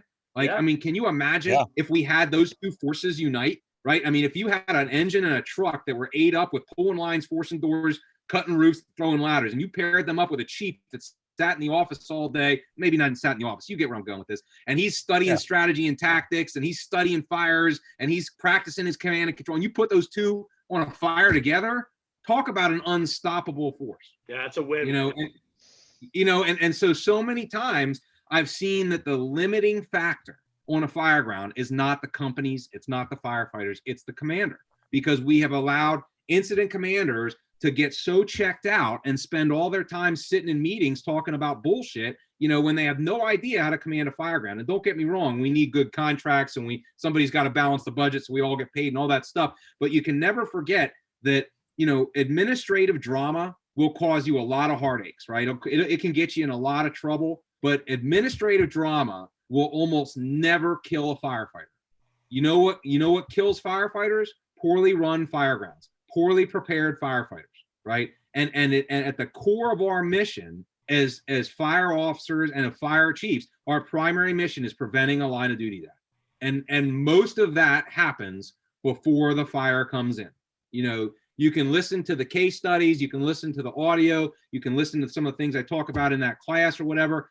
When you're on a front lawn and things are happening, there is very little opportunity in there to infuse a solution. If the solution hasn't already been honed and developed and hammered into muscle memory before those guys are on the front lawn, there isn't going to be a gap in time in the oncoming tragedy where you're going to get to tell everybody what to do. Yeah, I think it's one of the lines that I love from Clint Smith, and he says you can't learn new skills in the middle of a fight, and that's exactly what you have to prepare yourself when it comes to that command point. You've got to get some environmental stressors out there. You've got to get your heart rate up, and then you got to start thinking, because like you said, that those dominoes are going to start falling, and unless there's somebody to come in with a hand and knock the couple in front of them out and reset that, it's just not going to happen. You're not going to learn. If I take, wanted to get into a fight with you and you're a Muay Thai fighter or something like that, and I'm a traditional boxer, it's going to be a hell of a time for me to try to learn these skills. So you got to do them beforehand. And I think not enough chief officers and not enough line officers do that. Yep. So I love this comment. What do you got? Go ahead, Rob. Just with the classes, Nick, for what you're teaching, like if you could reach out to those young firefighters and those young leaders, what is the 3 things that they can get out of the class that you think is like super important, like to plug your own product, not even so much as like the shameless plug, but to say like, listen, here's 3 things that I didn't know, or 3 things that I've really learned a lesson on, and this is why this class is important for you to come to, or it just can help you here. Don't make mistakes and embrace them, but these are some mistakes that I made, and here's how you can kind of make yourself better as an officer. So I'll give you at least one solid thing, and I'll see if I can make up 2 others.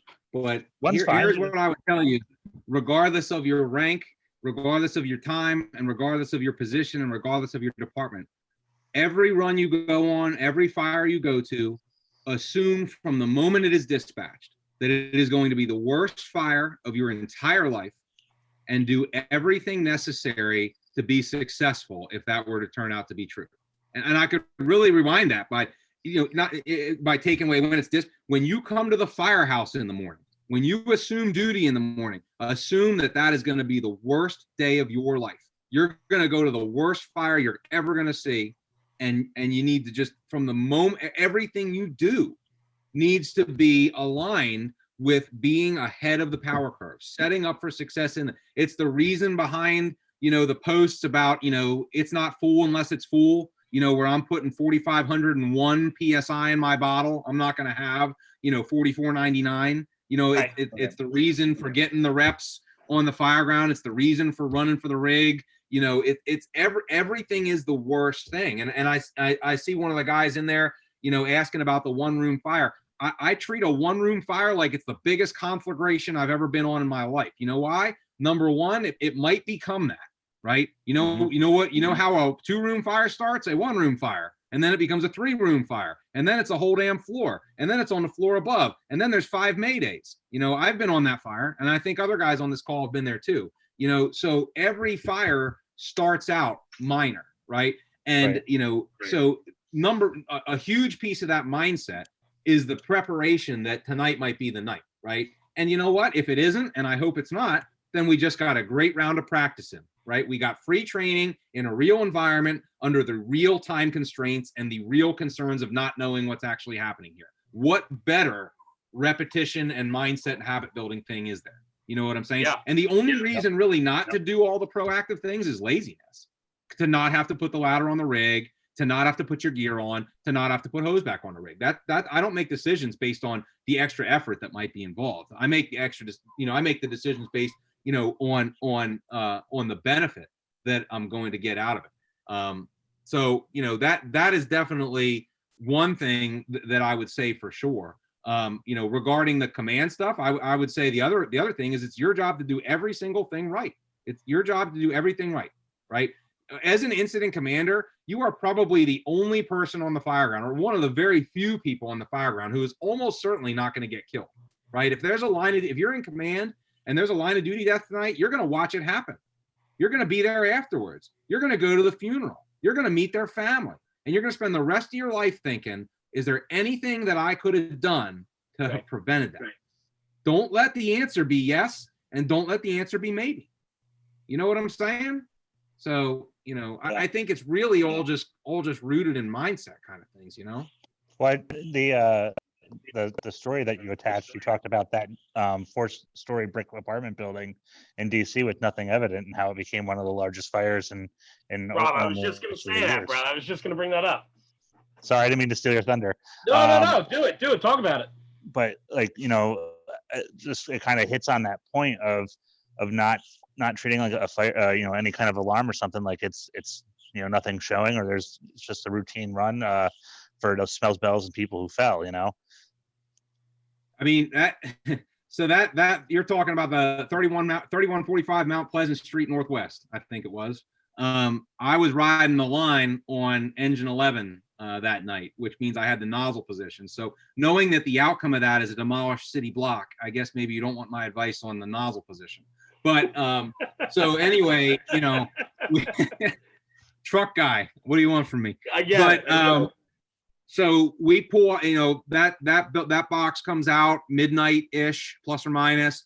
Not an uncommon neighborhood to run a box, you know, and it wouldn't be uncommon at all to just have food on the stove or any of those things any time of the day.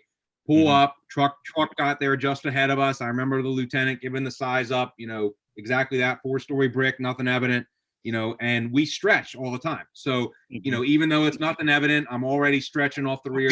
We stretch our 350. And I remember going through the lobby doors, you know, into the you know, entryway or whatever.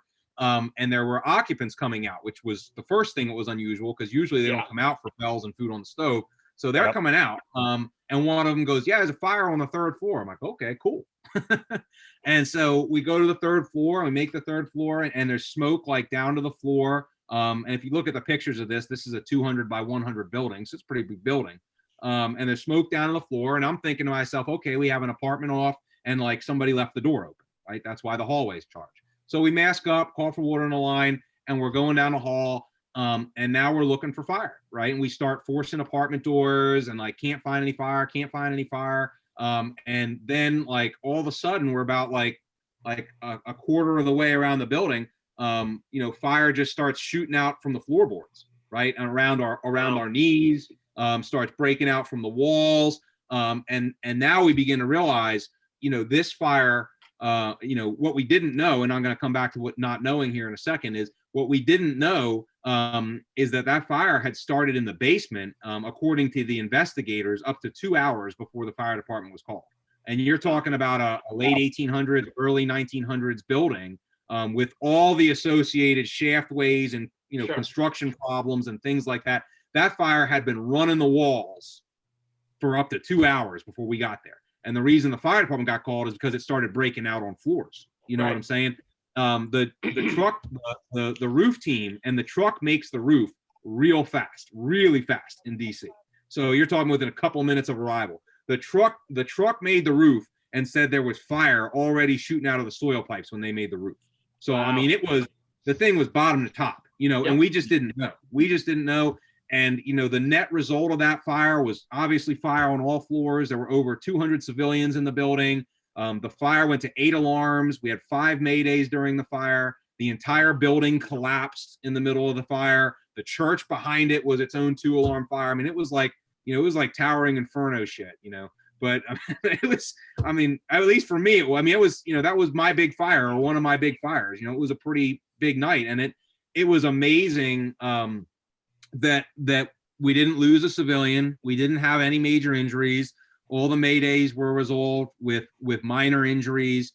You know, and I mean, that the outcome was just a burnt down building is amazing, and I think speaks to the other preparedness. But there were shortcuts involved in that. One of the primary the first job of the second in engine in DC, at least at that time, I assume it's still the same now.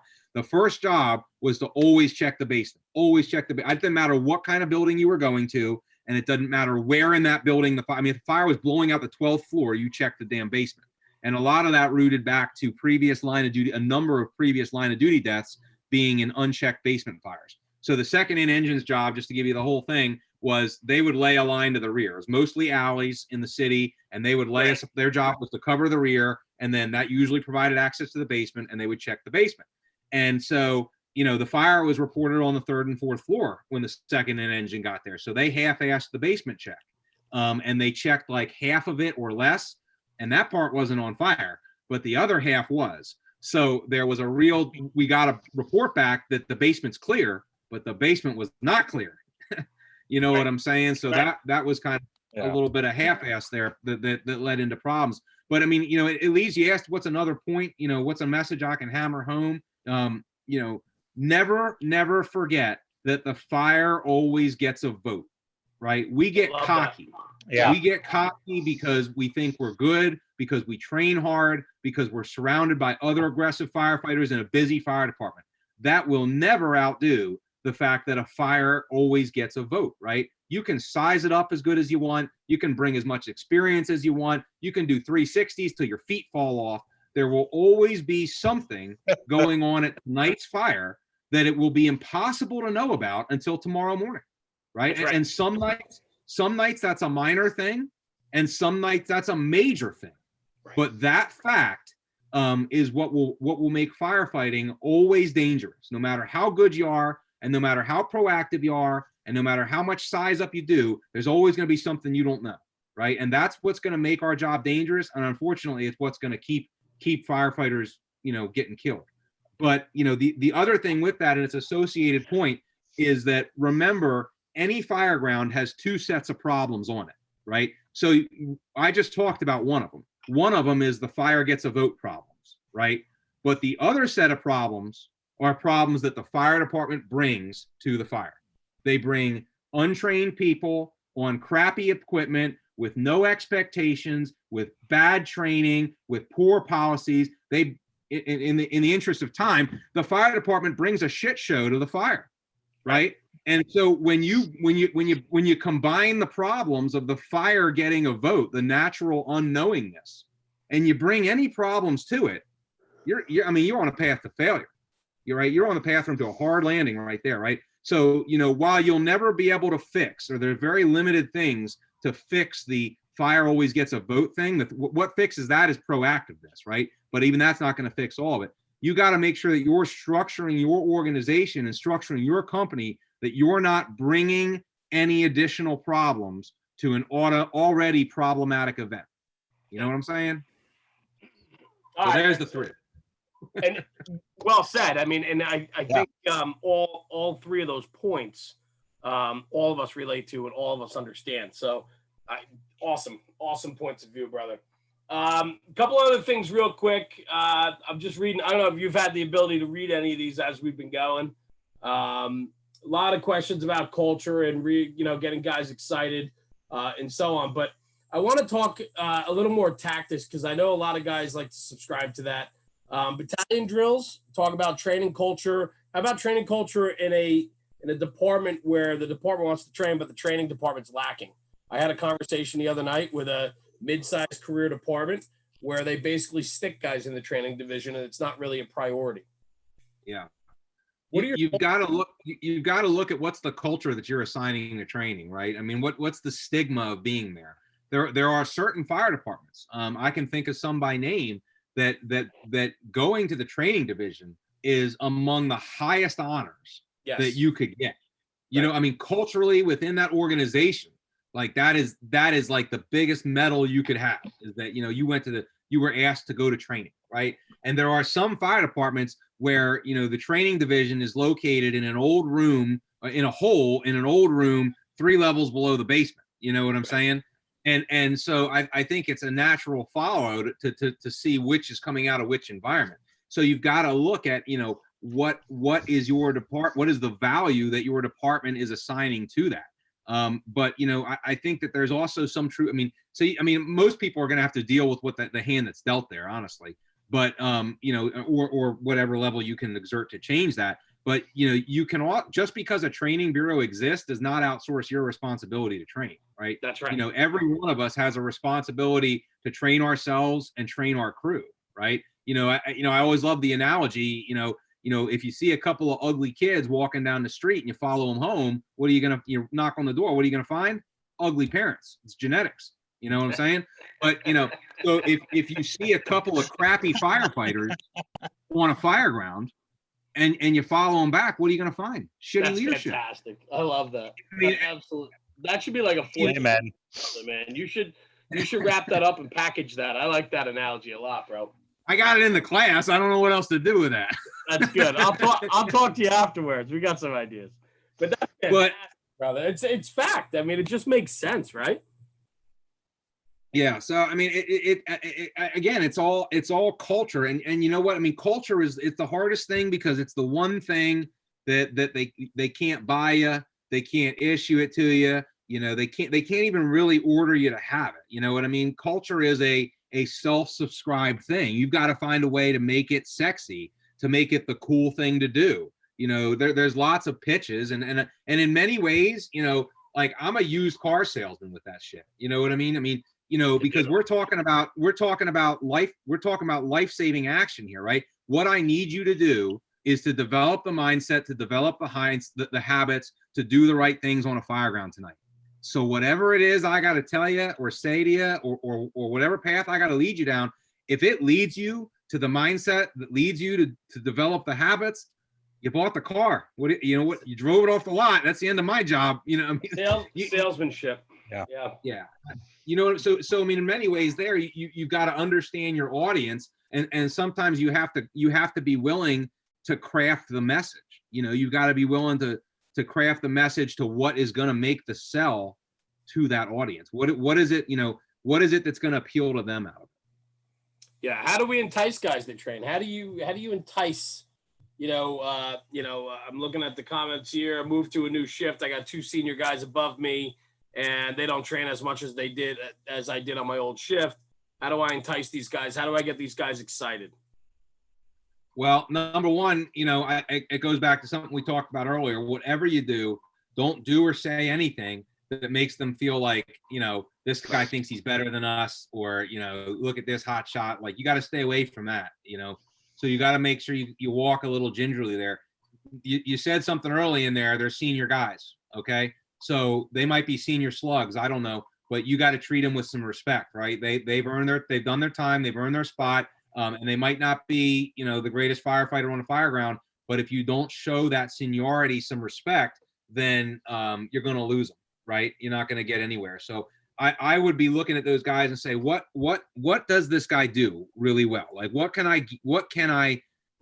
go and get from him that might bring value to me, but is also going to open the door for a relationship with us? And that could be like, this guy makes the best damn home fries at breakfast ever. I'm going to learn that. Right. Because if it wasn't for 16 engine and Tower 3, I still wouldn't know how to peel an onion. I'm telling you. Maybe I go to this. Hey, this guy knows the streets really well. This guy, he's a good cook. This guy's whatever he's into. Like, go to his level, go to his passion, and ask him about. You know what I'm saying? Open a door and build a relationship. So first off, now if anything else, he doesn't think you're an asshole. So that's always a good step one in most scenarios. And then after that, I think you got to kind of try and figure out how you can gently introduce things, or how you can maybe ask them to show you something, and then maybe that can lead into you showing them something. You know what I'm saying? A lot of it's relationship and opening the door. Yeah, that's good. That's really good, Nick. I mean, I like how you equate that. Absolutely. That finding what works doesn't have to be the fire ground, right? That's right. That's right. It could be anything. It brokers that conversation, gets guys comfortable, and then you find that common ground. I like that a lot. A lot of questions about young officers, guys that are stepping up into younger positions. Probably, I know it's happening in the career department, but definitely happening in volunteer departments across the country, where guys are taking on more responsibility maybe than they're ready for, and putting themselves in those positions because maybe the lack of availability of guys to take those positions or willingness to step up. Any words of advice for a young officer that has a lot on their shoulders and a lot to learn? Stay humble. You're not as good as you think you are. None of us are. I'm not as good as I think I am. And the moment that you forget that, fire is going to humble you, and it's usually going to be a bad night, right? Yeah. It's usually going to be a reputation hit, or it's usually going to be worse. So, stay humble and stay hungry. Reach outside of your comfort zone. You have to know the rules and the habits and the functions and the tactics and stuff of your department. But you really expand that, I think, when you begin opening your mind to other people's and asking other people from other departments about their jobs and things like that. It's probably like a wore out axiom or whatever, but I mean, there's no better way to learn something than have to teach it, right? I mean, I know that I am better at the things that I teach than I would be if I didn't, because I get more experience in talking about them and explaining them and having people challenge them and having to break it down. Like, welcome the challenge, right? When people challenge you, they're like, well, this, you're an idiot. Why do you think you ought to do that? What if this happens? Well, a lot of people just tend to want to, be like, all right, man, let's step outside and handle this, and that's, what you can't look at that as you can't look at that, even if it comes as an aggressive affront, you can't look at that as a negative thing. You've got to look at that as like, here is my opportunity to break this down and really explain it to a person in this way. And if I do that, I will better understand it myself, and they will now understand it. Or I might find out that I'm completely wrong, and learn something out of it myself, right? Like, so, anytime I'm challenged on something or I'm asked to explain something, there's the outcome from that conversation is either going to reaffirm my position that the way I think, that what I think right now is correct, or it's going to say, holy shit, I'm wrong. And it's going to reintroduce me. It's going to introduce me into another way of doing things better, whatever the thing is, Definitely. No, good points. Real good points. Let's hit one more, and then I know we've been going for like an hour and 45 minutes already, and I don't want to tie you up all night. I mean, we can talk for hours, but we're definitely going to have to get you back another night on a tactical night where we can really go after a lot of these questions, because there's a lot of questions going on that we just don't have the ability to answer all of them tonight. Real quick, your strong command presence in what you teach with your aggressive command and so on. Real good question. Top Floor Tactics, Mick asks in the chat. He says, are you dividing and commanding from afar regarding a one-room fire? So even if it's on a small scale, can you just talk about that a little bit, Chief? Yeah, and that's kind of goes exactly to what, I was saying earlier, is that, so here's how it would go, right? So we get dispatched for a box, and by the way, this represents about 5 different fire departments that I've been associated would operate in a similar manner. So we go and we have a smoke shown from the rear of a 2-story house on the first floor or something like that. A couple engines in a truck are going to go to the fire floor. An engine in a truck are going to go to the floor above. We'll have the outside teams of the truck company doing the vent work, and you'll have a couple companies on RIT, right? So on, in the systems that I am in favor of and have used, the battalion chief is going to arrive and sets up a stationary command post, right? And so for most of in most of my departments, that has traditionally been inside of a vehicle. People have all kinds of what ifs, buts, and that's. I've driven on all kinds of surfaces. I have 4 low, 4 high, and a pretty wild driving spirit. But I will put that vehicle wherever it is I need to, and I assure you that I get a view of the fire building, right? And right. we had pretty tight streets in District of Columbia, and we were always able to get a pretty good view. But that's a whole rabbit trail I could go down. Sure. So this part, that guy's gonna, and here's what I'll give you about command post, because I have argued about command post locations like it's, like you've offended somebody's mother with like half the country. All right. So here's what I'm going to give you is I don't care where you command a fire from. Okay. You can be on the front lawn. You can be on a street. You can be at the back of a car. You can be in a car, wherever it is you want to be, you can be. but you've got to be able to see a strategic level view of the incident, which usually means the fire building and exposures to whatever extent possible. And there is some issue with that with building size. And one of the key things is you've got to be distraction free, right?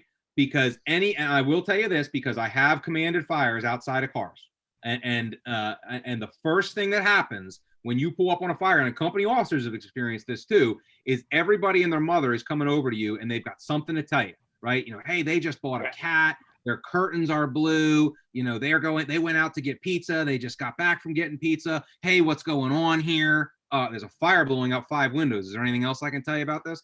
But, you know, so there's all these people that are walking up to you, and firefighters do you know what started the fire? Huh? Do you know what started the fire? That's always my favorite one. Yeah, we know right now, ma'am. But you get what I'm saying is there's 20 different levels of distraction that come up to you. And every time you engage those people visually by looking at them or by talking to them, you take your eyes off the building, you take your mind off the operation, and take your ears off the radio. And those missed moments are what lead to tactical fumbles, and they're what lead to maydays. So, you know, if you can make sure that you're not missing radio transmissions and that you don't have people physically distracting you, then I don't give a shit where you set up command. All right. But, you know, for me, my best experience has been what I've told you. So now what people don't get is they're like, well, who's looking at the rear? Who's looking, you know, I got to go over here and look. I got to go see what the back's doing. I got to go over here and see what's going on over here. Right. Number one, statistically, running a mobile command post is a contributing factor in about 73% of actual real world maydays. So if we think that that's enhancing good fireground operations, we might want to reevaluate that. Number two, when you insist that you, as the incident commander, have got to be the person that goes look at the rear, what did that just tell me? You don't trust the people. You're not trusting your people. You're not listening to your people. Yeah. There's not anybody else here that I think is intelligent enough to give me that information, right? So that's telling me that you don't have any trust in your people. And if you don't have trust in your people, that's either because you don't have a relationship with them or because they're not trustworthy people. But either way, if you lack that trust, the rest of the incident's not going to go well no matter what, because you're essentially operating by yourself, right? Yeah. And the other issue is if you've got to be the one that goes and looks down the side or goes and look at the rear, where does that stop, right? I mean, you also going to go to the fire floor? I mean, why don't you check out the floor above while you're up there? Are you going to hit the roof while you're doing it? I mean, where does that, you know what I mean? Where does that line? I get it completely. Absolutely. So how do we fill that void, right? So it goes back to something I said earlier is the reason commanders want to do that is they're uncomfortable as hell standing in the front yard, only looking at one or maybe two sides of the building and not knowing what's going on in the rest. So how do you fix that? Number one, it starts before the fire with training your officers to give you the information you would need as if you had gone and gotten that information yourself. Does that make sense? Yes. If I trust my people enough to know that that captain is going to make the rear, that captain is going to make the fire floor, and if I need to know it, he's going to tell it to me, right? And then the next thing we do is we send at least 2 chief officers on every box from the RIP, right? So at the moment that it looks like it's going to be anything like a working incident, that second chief is putting on gear and an air pack, and for lack of a better term, you know, being respectful of time, they're going to be assigned the fire floor. So a lot of times what you see that second arriving chief doing is what a lot of fire departments have their first arriving chief doing. They are going around. They are looking at the rear. They're going down here. They're going up to the fire floor. They are doing those mobile positions. So what I'm advocating is not which position you need to have. What I'm advocating is that you need both positions. Correct. You know what I'm saying? Both positions need to be filled early. I need the stationary chief whose ears on the radio, distraction free, tracking the units on a tactical worksheet, right?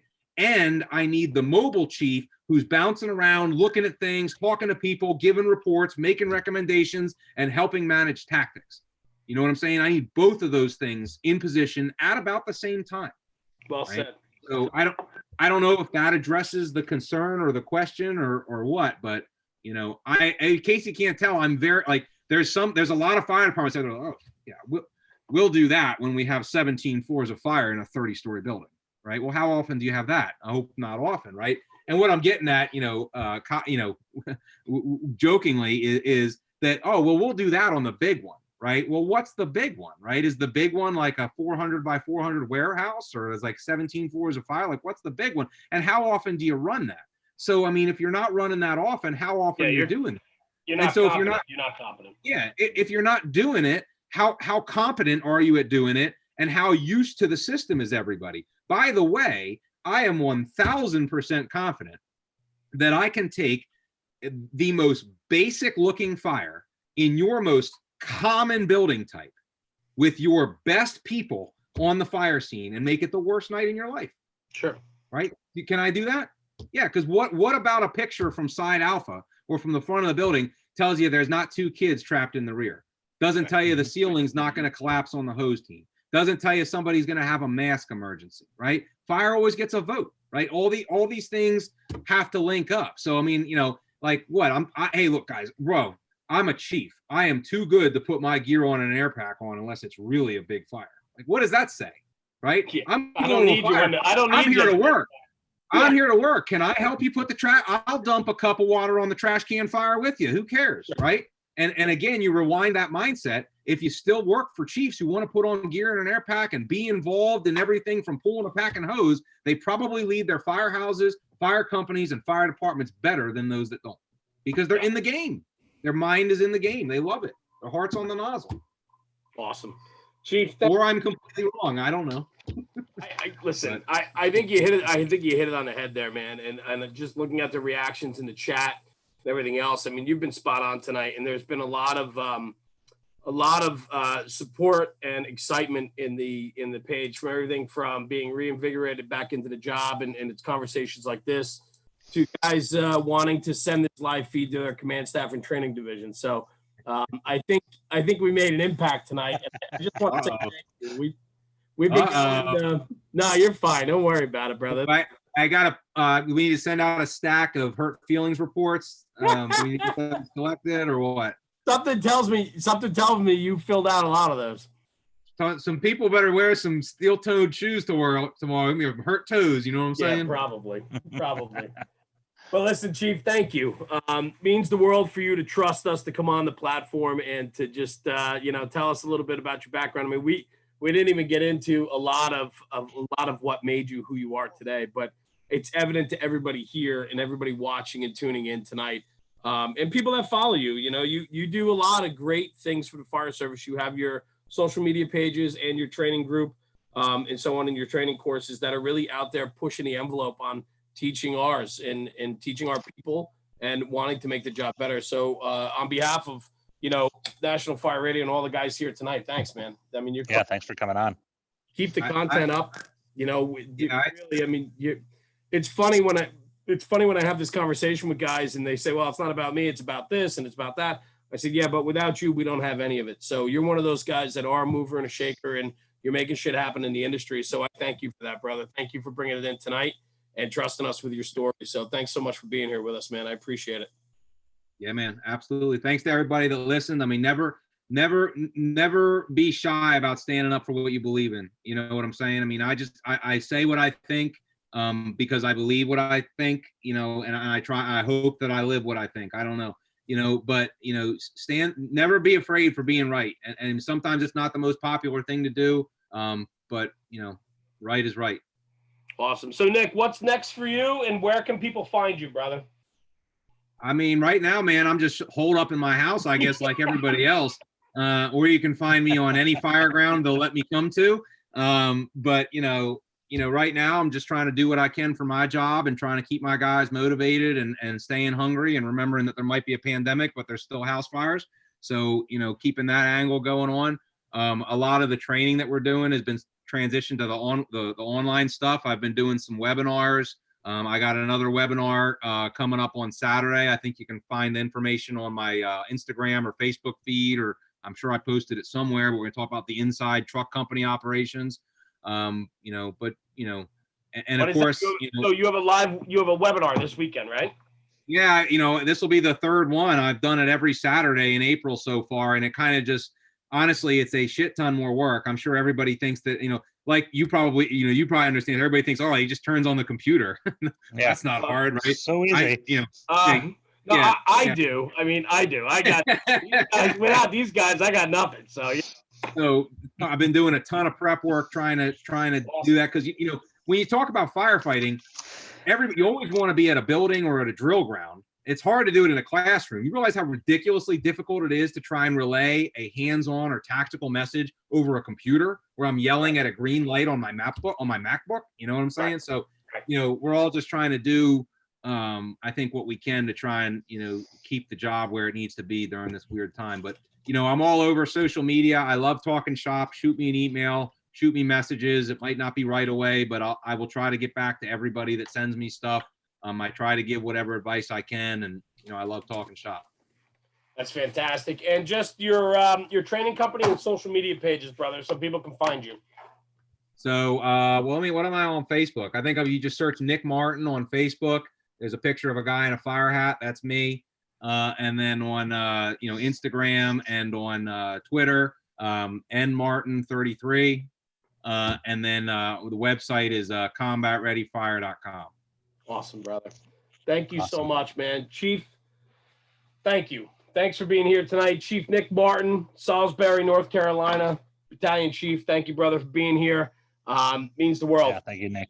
For all of you chiming in tonight, checking us out, following Nick tonight, we appreciate that. And stay tuned. Nick's audio will be out. This will be posted live now on YouTube going forward.